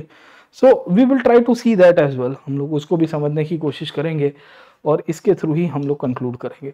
आज का सेशन आपको कैसा लगा हमको ज़रूर से बताइएगा कि कमेंट सेक्शन के अंदर। I try to complete out this book as well. बाकी अगर आप अनअकैडमी प्लस में जुड़ना चाहते हो तो यू आर मोस्ट वेलकम। अब मेरा नए पेपर 2 जनवरी से शुरू हो रहा है। हिस्ट्री ऑप्शनल सुबह 8 बजे 8 to 10 AM डेली, पेपर 2 अप्रैल तक खत्म हो जाएगा।